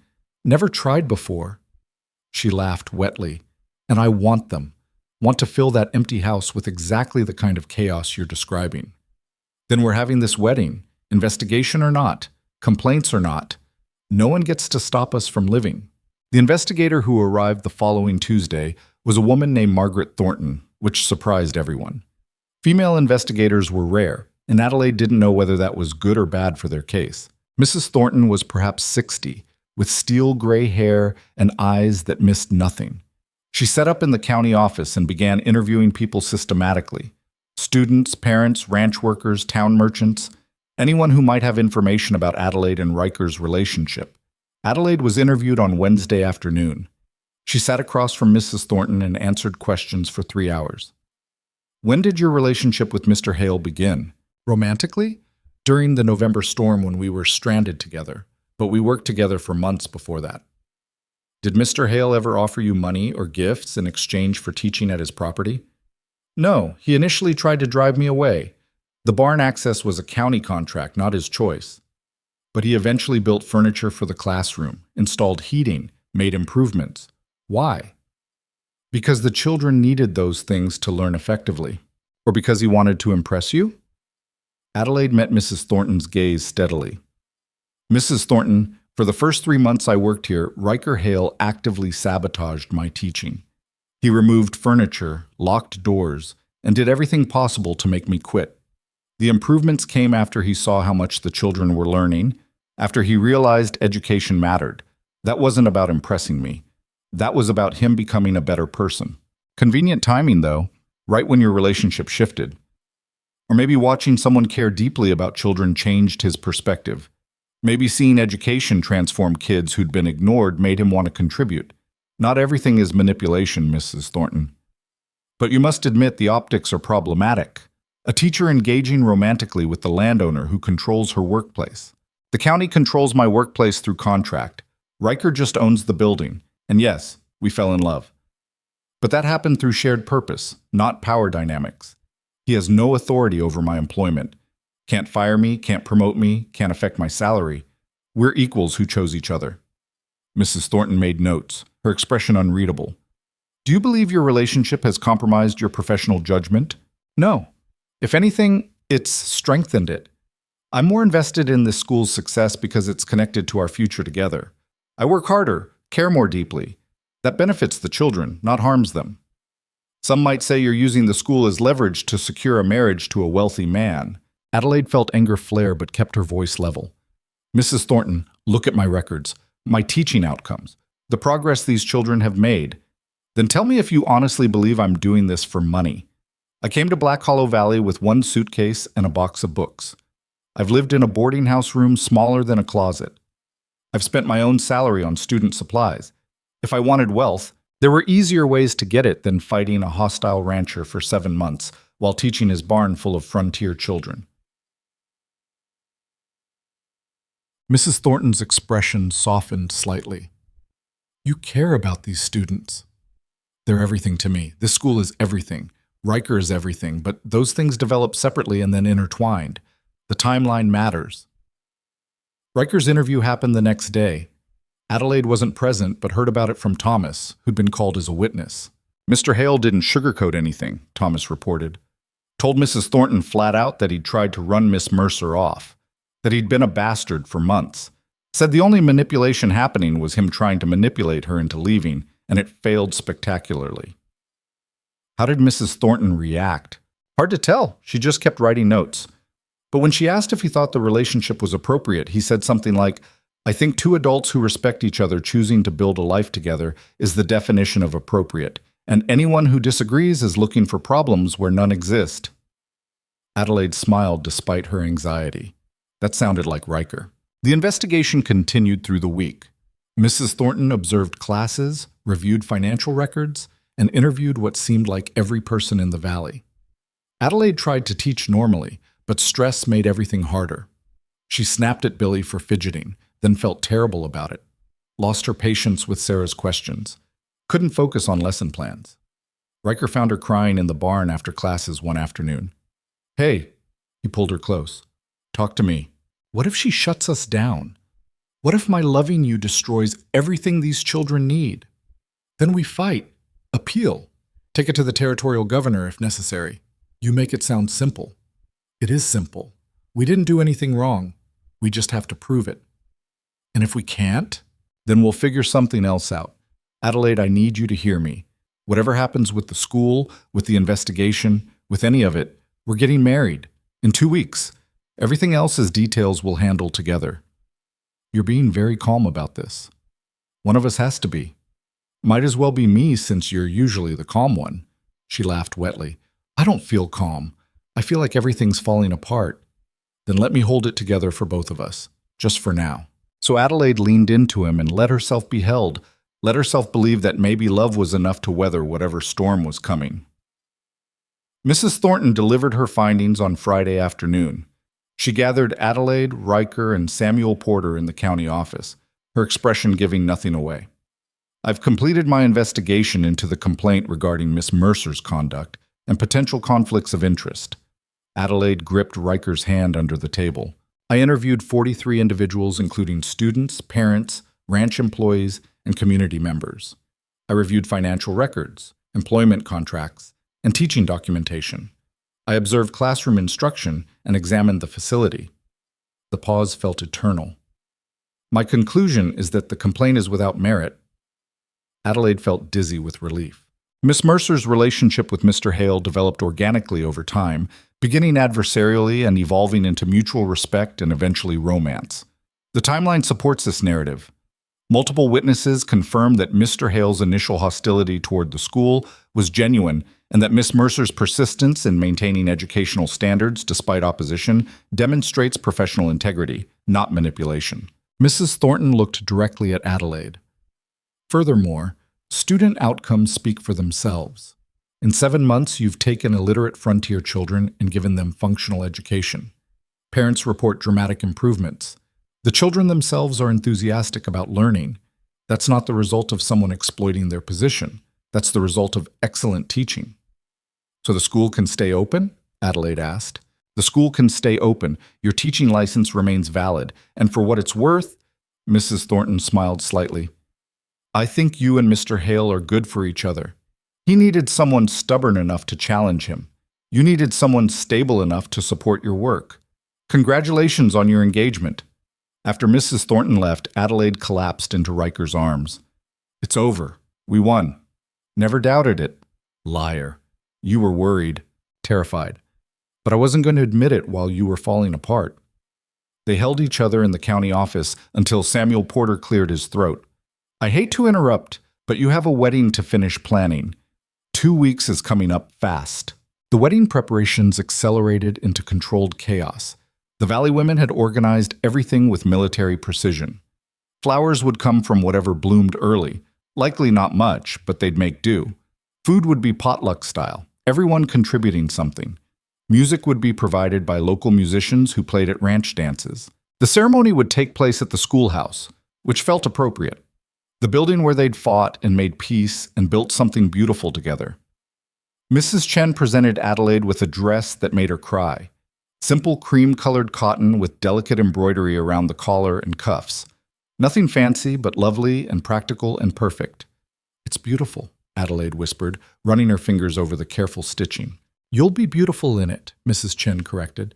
Now stop crying or you'll make me cry, and I have 3 more alterations to finish before Saturday. The night before the wedding, Adelaide stayed at the schoolhouse late, too nervous to sleep. She walked through the space that had become sacred to her, the barn that had transformed into a classroom, the benches Riker had built, the blackboard covered in tomorrow's math problems. You're supposed to be resting. She turned to find Riker in the doorway. Couldn't sleep. Too much thinking. About what? About how different everything is from when I arrived, how different I am. Riker moved closer. You're not different, you're just more yourself. Is that a good thing? It's the best thing. He took her hands. Adelaide Mercer, you walked into this valley 7 months ago with nothing but books and determination. You fought me when I tried to break you. You taught children everyone else had given up on.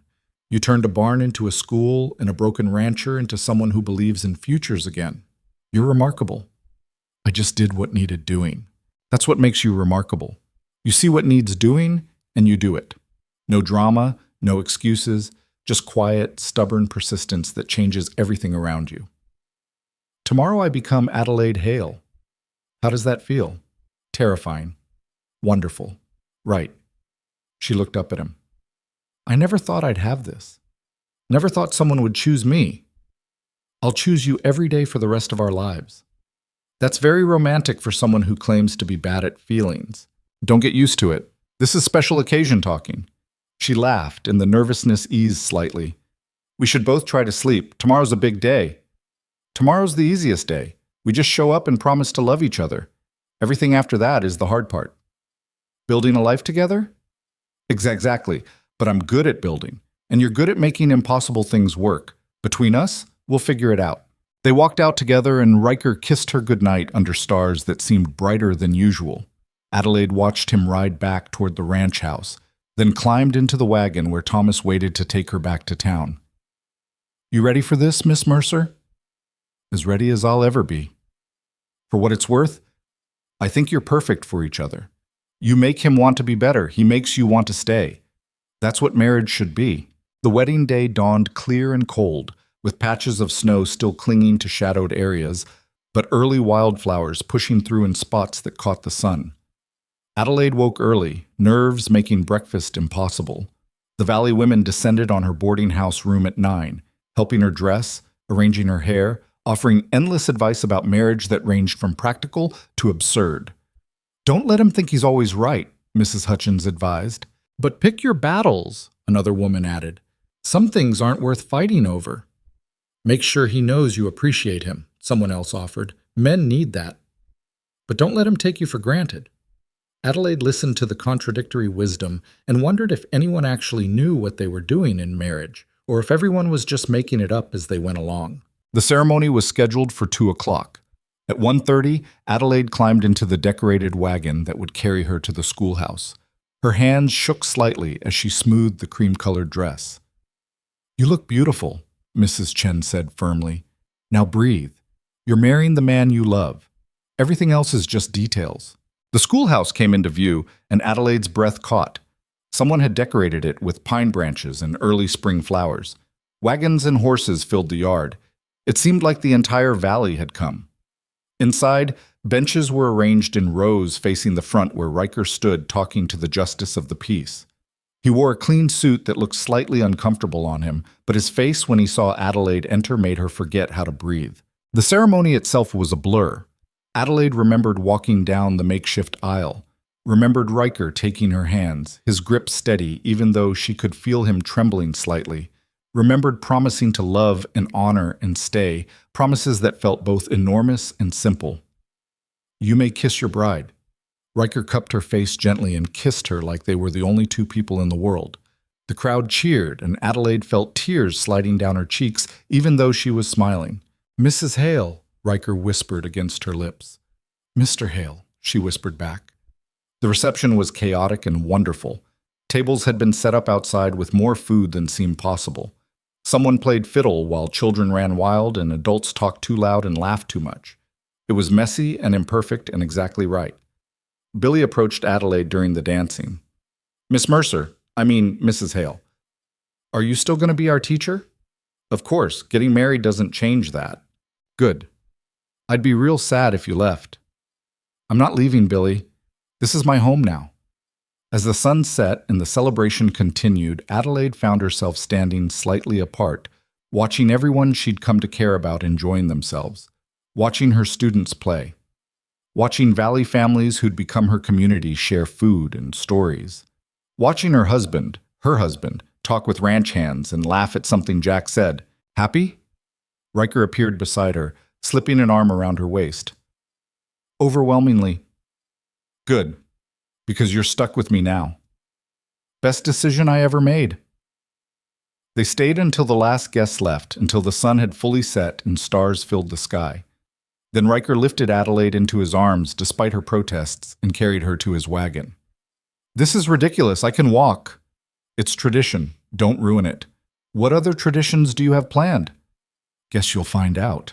The ranch house looked different when they arrived. Lights glowed in windows. Someone, probably Jack and the ranch hands, had built a fire in the hearth. The house felt warm and alive in a way it never had during Adelaide's previous visits. Riker set her down just inside the door. They stood there for a moment, suddenly uncertain. "So," Adelaide said. "So," Riker echoed. "We're married. Appears that way."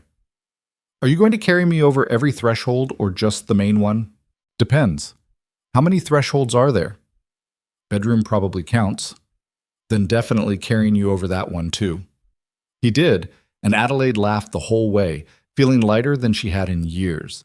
This house that had been a symbol of loneliness and pain was transforming into something new, something theirs. Later, lying beside Riker in the darkness, Adelaide traced the scar on his hand, the barbed wire accident from years ago. "What are you thinking?" he asked quietly. "That I'm glad the county assigned me to your barn. Glad you tried to drive me away and failed. Glad I'm too stubborn to know when to quit." "Me too, all of it." He pulled her closer. "Adelaide? Thank you." "For what?" "For staying, for fighting, for loving me even when I made it difficult, for giving me a reason to want tomorrow." Adelaide felt her throat tighten with emotion. "You gave me a place to belong. That's more than I've had in years." They fell asleep tangled together, and for the first time since his sister died, Riker Hale's house wasn't silent. For the first time since leaving Philadelphia, Adelaide Mercer wasn't alone. The next morning started their new life together, and it was simultaneously wonderful and awkward and complicated. They were still learning how to share space, how to navigate being married on top of everything else they already were to each other. But they'd figure it out. They'd survived everything else. They could survive happiness too. Marriage, Adelaide discovered quickly, was nothing like the romantic notion she'd carried in her head. The first morning she woke to find Riker already gone, out working before dawn without telling her. She wandered the unfamiliar house feeling lost, unsure which coffee cups to use, where to find bread, whether she was supposed to make breakfast or wait for him to return. When he finally came back an hour later, muddy and exhausted, he looked surprised to find her waiting. "You're up early." "I didn't know where you'd gone." "Checking on the cattle. Always do it first thing." You could have told me. Didn't think about it. Been my routine for years. They stared at each other, both realizing that sharing a life meant renegotiating every habit, every assumption, every small piece of independence they'd taken for granted. I'll tell you next time, Riker said, and I'll try not to panic when you're gone. It was a small conflict, easily resolved, but it was the first of many adjustments that proved harder than either expected. Adelaide still taught at the schoolhouse daily, and the children noticed immediately that something had shifted. She was distracted, missing questions she normally caught, forgetting which student she'd called on. "Mrs. Hale, are you sick?" Lucy asked with 7-year-old concern. "No, sweetheart, just tired." "Is being married hard?" Adelaide laughed despite herself. "Sometimes, but good things are often hard." Sarah, at 14 and perceptive beyond her years, approached after class. "My ma says the first year of marriage is the hardest. Says you have to learn each other's sharp edges." "Your mother is a wise woman. She also says if you can survive the first year without killing each other, you'll probably make it." "That's very encouraging, Sarah." The girl grinned. "She's been married to Pa for 16 years. They still fight sometimes, but they always make up. Says that's the important part, not fighting, but knowing how to stop fighting." Adelaide thought about that conversation later as she and Riker navigated their first real argument. It started over something ridiculous. Adelaide had reorganized the kitchen to make more sense, and Riker couldn't find the coffee. "Where did you put everything?" "In logical places. Coffee near the stove, cups near the basin, dry goods in the pantry. I can't find anything now." "Because you never organized anything. You just shoved things wherever." "It worked fine for me." "Well, it's our kitchen now, not just yours." Riker slammed a cabinet door harder than necessary. "I've lived alone for 4 years. Sorry if I'm not used to someone moving my things around." "I'm not someone. I'm your wife, and I'm trying to make this house functional." It was functional. It was barely habitable. The argument escalated from there, both of them saying things they didn't mean, frustration from other adjustments bleeding into this stupid fight about coffee placement. Finally, Adelaide threw down the dish towel she'd been holding. "I can't do this right now. I need air."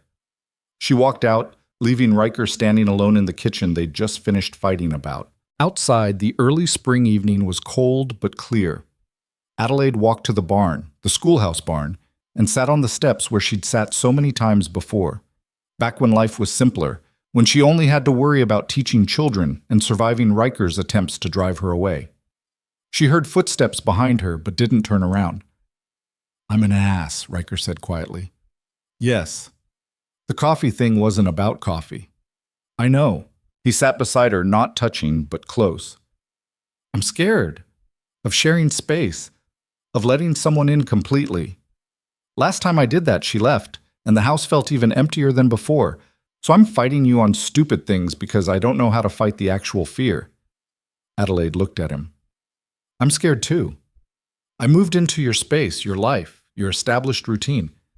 I'm terrified I'll do something wrong and you'll realize you made a mistake marrying me." "That's not possible." "You say that now, but what if I'm not what you need? What if I'm too stubborn or too independent or too—" "Adelaide." He took her hand. "You are exactly what I need, stubborn independence included. I just have to learn how to be married again, and apparently I'm terrible at it." "We're both terrible at it, but we're terrible together, which has to count for something. Can we make a deal? When we fight, and we will fight, we both take a breath before walking away. We both come back. We both try again." "I can do that. And I'll try to remember you're not Emma, that you staying isn't temporary, that reorganizing my kitchen means you're building a home, not preparing to leave." Adelaide leaned against him. "The coffee is in the canister labeled coffee. Very findable if you actually look." I panicked when it wasn't where I expected. I noticed. They sat in comfortable silence while the sun finished setting. Eventually, Riker stood and pulled Adelaide to her feet. "Come on, let's go home and I'll show you where I hid the good whiskey you definitely reorganized." "There's good whiskey?" "Was. You probably put it somewhere logical." Adelaide laughed, and the tension that had been knotted in her chest since morning finally loosened. The weeks that followed established a new rhythm. Adelaide taught during the day. Riker worked the ranch. Evenings they spent together, learning each other's patterns, negotiating compromises, building something that felt increasingly like partnership. But the damaged schoolhouse still loomed over everything, a half-finished promise they couldn't afford to complete. The provisional approval gave them 1 academic year. After that, they needed a real school building or everything closed. Riker had spent his savings on the initial construction. The storm damage meant starting over, and neither of them knew where the money would come from. "We could ask the county for emergency funding," Adelaide suggested one evening. "Already tried. Porter says the budget's locked for 2 years. What about the Valley families? If everyone contributed, most of them are barely surviving. Can't ask them to pay for a school when they're struggling to feed their own kids."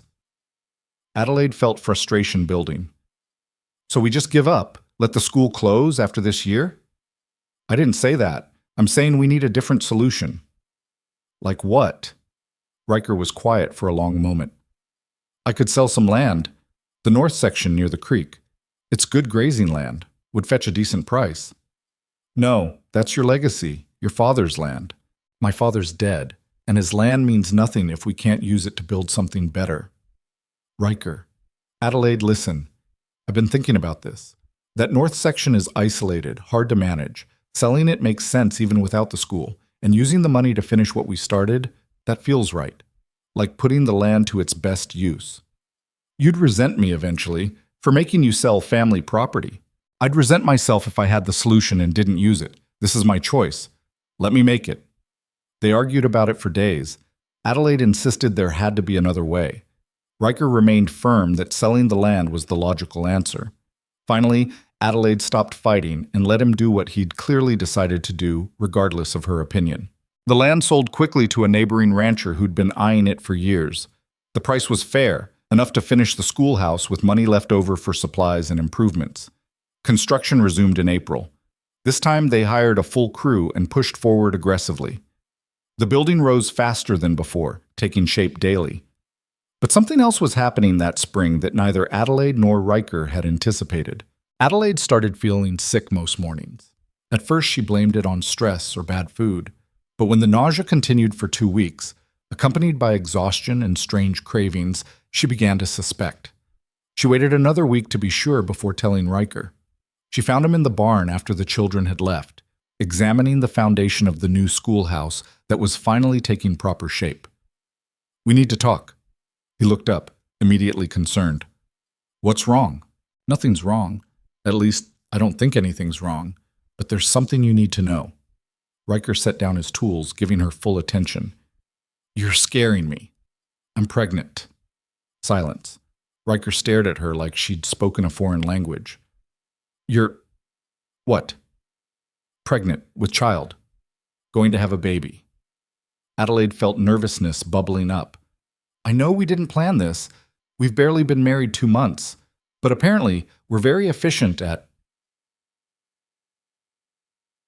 Riker crossed the space between them and picked her up, spinning her around despite her startled yelp. "Riker, put me down. I'm nauseous." He set her down immediately, hands going to her shoulders. "You're sure? Really sure?" "As sure as I can be without a doctor, but all the signs are there." "We're having a baby." His voice was full of wonder. "You're not upset about the timing?" "Upset? Adelaide, this is..." He stopped, seeming overwhelmed. "I never thought I'd get this. After Emma, after everything, I figured children weren't in my future. And now you're telling me..." His voice broke slightly. "We're having a baby." "We are. Probably in late October or early November if my calculations are right." Riker pulled her into his arms carefully, like she was suddenly fragile. "I'm going to be a father." Terrifying thought, isn't it? Absolutely terrifying. Also the best thing I've heard in years. They stood holding each other in the barn while the spring sun streamed through gaps in the walls, and Adelaide felt a sense of rightness settle over her. This was what they were building toward. Not just a school or a marriage, but a family. A future. The pregnancy changed things in ways both expected and surprising. Riker became ridiculously protective, insisting Adelaide rest more, work less, avoid anything remotely strenuous. Adelaide found it both endearing and infuriating. "I'm pregnant, not broken," she snapped after he'd insisted for the third time that she shouldn't carry the stack of books she'd been hauling around for months. I know, but nothing. Women have been pregnant and working since the beginning of time. I'm not going to spend 7 months being treated like glass. I'm just trying to help. Then help by trusting I know my own limits. It was another adjustment, another negotiation. Riker learned to dial back his hovering. Adelaide learned to accept help when she actually needed it, which turned out to be more often than she wanted to admit. The Valley women descended with advice and warnings and old wives' tales about pregnancy that ranged from helpful to absurd. Don't raise your arms above your head or the cord will wrap around the baby's neck, one woman warned. That's not how anatomy works, Adelaide replied. Eat whatever you're craving. The baby knows what it needs. Even if I'm craving dirt?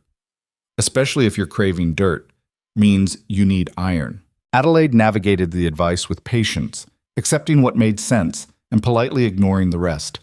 The children noticed her changing shape by late spring. Billy, with characteristic bluntness, pointed it out during a math lesson. Mrs. Hale, your belly's getting big. Are you sick? No, Billy, I'm having a baby.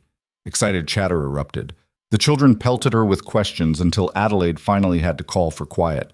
Yes, there will be a baby. No, I don't know if it's a boy or girl. Yes, I'll keep teaching. No, babies don't come from storks. They grow inside the mother. And that's all we're discussing about it because we have multiplication tables to review. But the children remained fascinated. Lucy started bringing Adelaide flowers for the baby. Sarah knitted tiny booties with questionable skill but enormous heart. Even the older boys, who normally showed no interest in babies, seemed invested in this one. This baby's going to have about 20 protective siblings, Riker commented one evening after Billy had informed him very seriously that he'd protect the baby from bad things. They're sweet, overwhelming, but sweet, kind of like their teacher. Adelaide threw a pillow at him. By June, the new schoolhouse was finished. Actually, completely, properly finished. It had 2 classrooms, a small office, proper windows with glass, a functional heating system, and even a bell tower that Jack had added as a surprise. The day they moved everything from the barn to the new building felt ceremonial. The children helped carry supplies, excited about the new space. Parents came to see the finished structure and marveled at what had been built. Never thought we'd have a real school, one father said. Figured our kids would grow up ignorant like we did. Education changes everything, Adelaide replied. Your children won't have the same limitations you faced. The formal dedication happened on a Saturday in mid-June.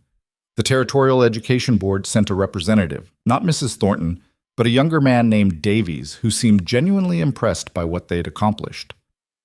This exceeds minimum standards, he said after touring the facility. You've built something remarkable here. We built what the children deserved, Adelaide said simply, and the Valley deserves you. Your provisional approval is being converted to permanent status. Black Hollow Valley School is officially recognized. The celebration that followed was smaller than the wedding, but just as meaningful. The building they'd fought for, lost, and rebuilt was finally, officially, permanently theirs. That night, Adelaide and Riker stood in the empty new classroom, just the two of them. We did it, Adelaide said softly. You did it. I just provided materials. No. We did this together.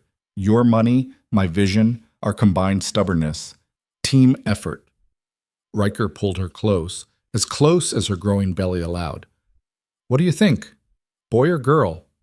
Does it matter? Not even a little, but I'm curious. I think... Adelaide paused, placing his hand on her stomach where the baby had just kicked. I think whoever they are, they're going to be stubborn as hell. Perfect. They'll fit right in. Summer passed in a blur of teaching, pregnancy, and preparing for a future that felt increasingly real. The ranch hands built a cradle under Riker's exacting supervision. Adelaide sewed tiny clothes, marveling at how something so small could require such intricate work. They argued occasionally about names. Riker liked traditional names. Adelaide wanted something unique. They went back and forth without resolution. What if we just meet the baby first? Adelaide finally suggested. See what fits. That's very impractical. So is arguing about names for someone we haven't met yet. Fair point. In August, a letter arrived from Philadelphia. Adelaide's sister, who hadn't written in almost a year, had heard about the marriage and pregnancy through some distant connection. The letter was brief and cool, but included a small amount of money for the baby. Adelaide stared at the bills, feeling complicated emotions she couldn't quite name. "You okay?" Riker asked, noticing her expression. "My sister sent money, not congratulations, not apologies for not writing, just money. That's something. Is it? Or is it guilt disguised as generosity? Does it matter? Take the money, use it for the baby, and let her deal with her own guilt." Adelaide folded the letter away. Her sister belonged to a past life that felt increasingly distant. This was her family now, Riker, the coming baby, the students who'd become like her own children, the valley that had transformed from hostile territory to home. September brought cooler weather, and the growing realization that the baby would arrive soon. Adelaide's energy flagged, making teaching more difficult. She'd sit during lessons now, something she'd never done before. "You should take time off," Riker urged. "And who would teach?" "I could, or we could close for a few weeks." "Absolutely not. These children need consistency." "Adelaide, I'm fine. I'm just pregnant, not dying. Women do this all the time while working much harder jobs than teaching." But by late September, even Adelaide had to admit she needed help. Sarah, mature beyond her 14 years, started assisting with the younger children. Thomas helped with outdoor activities. The Valley women took turns stopping by, ostensibly to check on Adelaide, but really to help manage 20 energetic students. The baby arrived 3 weeks early, on a cold October morning when frost still clung to grass, and Adelaide had been insisting she felt fine, despite obvious signs of early labor. "I think," Adelaide paused mid-sentence while preparing breakfast. "I think we need the midwife." Riker, who'd been pulling on his boots for morning chores, froze. "Now?" "Probably soon. The pains started an hour ago but weren't regular. Now they're very regular." He moved faster than Adelaide had ever seen him move, saddling a horse, riding to the nearest neighbor who could fetch the midwife, returning to Adelaide, who'd calmly continued breakfast preparations between contractions. "Why are you making eggs?" Riker demanded. "Because I'm hungry and labor takes hours. Might as well eat." The midwife, a capable woman named Mrs. Porter, Samuel's wife, arrived within an hour. She took one look at Adelaide and nodded approvingly. "You're handling this well. First babies usually mean long labor, so settle in." But this baby had other plans. Adelaide's labor progressed rapidly, intensifying faster than even Mrs. Porter expected. "This one's in a hurry," the midwife muttered. By noon, Adelaide was fairly certain she was dying. The pain was beyond anything she'd imagined, and she cursed Riker between contractions with language that would have shocked her students. "Never touching you again," she gasped. Riker held her hand, looking terrified. "What can I do?" "Invent time, travel, so I can prevent this." Mrs. Porter laughed. "She's fine, mad as hell, but fine. That's normal." What wasn't normal was how fast everything happened. By 2 o'clock, Mrs. Porter was telling Adelaide to push, and Adelaide was fairly certain this was all a terrible mistake. But then, after pain and effort and screaming that probably scared the horses, there was a baby. A tiny, angry, perfect baby with strong lungs and Riker's dark hair. "It's a girl," Mrs. Porter announced, placing the squalling infant on Adelaide's chest. Adelaide looked down at this tiny person they'd made, and every coherent thought fled her mind. There was only wonder and exhaustion and love so fierce it felt like drowning. "She's perfect," Adelaide whispered. Riker, who'd gone pale during the worst of the labor, was crying openly. "She's really here. She's really here." Their daughter, still nameless because they'd never agreed on names, screamed her displeasure at the world for several minutes before finally settling down, looking around with dark eyes that seemed to see everything. "What should we call her?" Riker asked. Adelaide thought about the journey that had brought them to this moment, about fighting and falling and building and becoming, about stubbornness and survival and choosing to stay when leaving would have been easier. "Claire," she said softly, "after your sister, the one who didn't get to grow up. This Claire will." Riker's expression crumbled. He kissed Adelaide's forehead, then gently touched their daughter's impossibly small hand. "Claire, it's perfect." The valley celebrated Claire's birth with the same enthusiasm they'd shown for everything else. Families brought food, gifts, offers to help. The students made cards and drawings. Billy informed Adelaide very seriously that he'd protect Claire from bullies when she was older. "She's only 3 days old, Billy." "I'm planning ahead, Mrs. Hale." Life with a newborn was chaos. Adelaide had known it would be difficult, but hadn't anticipated the bone-deep exhaustion of waking every 2 hours to feed a hungry baby. Hadn't anticipated the terror of being responsible for something so fragile. Hadn't anticipated how love could be so overwhelming it physically hurt. Riker was surprisingly good with Claire. He'd hold her for hours, walking the house at night when Adelaide was too exhausted to move. He changed diapers without complaining, sang off-key lullabies, and talked to their daughter like she could understand every word. "She has your stubbornness," he said one night while trying to convince Claire to sleep. "She's 3 weeks old.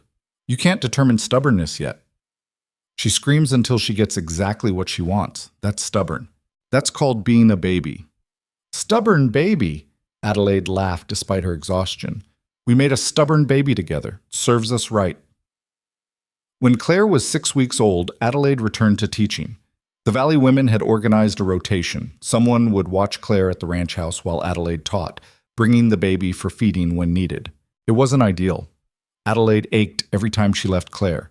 But the children needed education, and Adelaide needed to feel like herself again, not just a feeding station for a demanding infant. The first day back, her students greeted her with cheers and questions about the baby. "Can we meet her? Is she really tiny? Does she cry a lot? Does she know you're her mama?" Adelaide answered patiently, then redirected them to lessons. But she noticed how they all watched her differently now, with a new kind of respect. She wasn't just their teacher anymore.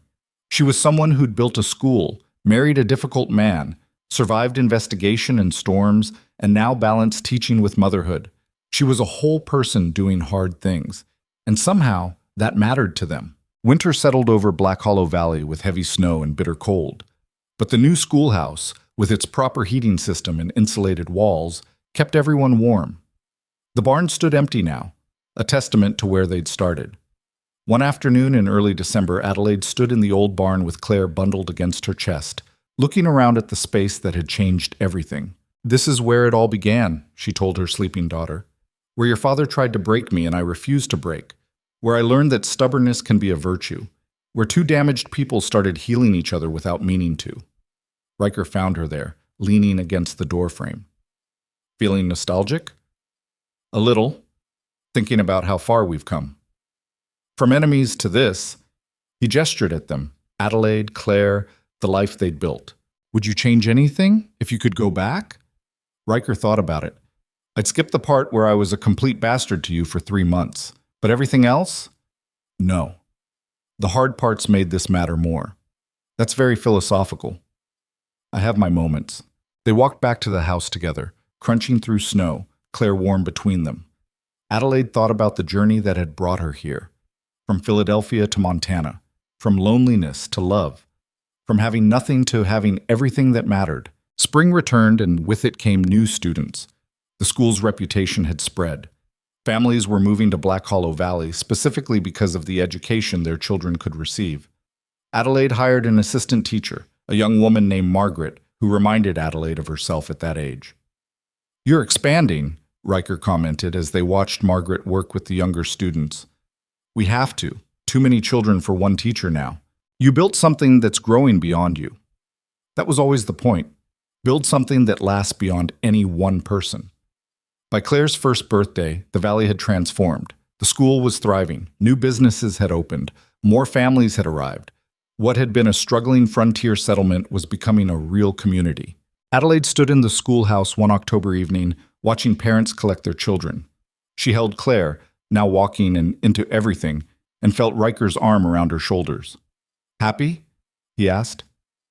Exhausted, overwhelmed, occasionally terrified I'm doing everything wrong. She leaned against him. "But yes. Happy. Think you'll stay?" It was a question he still asked sometimes, like he needed reassurance she wasn't planning to disappear. "Where would I go? This is home. Even when it's hard. Especially when it's hard. The hard parts mean it matters." They stood watching their community, the children Adelaide taught, the families who'd become friends, the valley that had tried to reject her and ended up embracing her instead.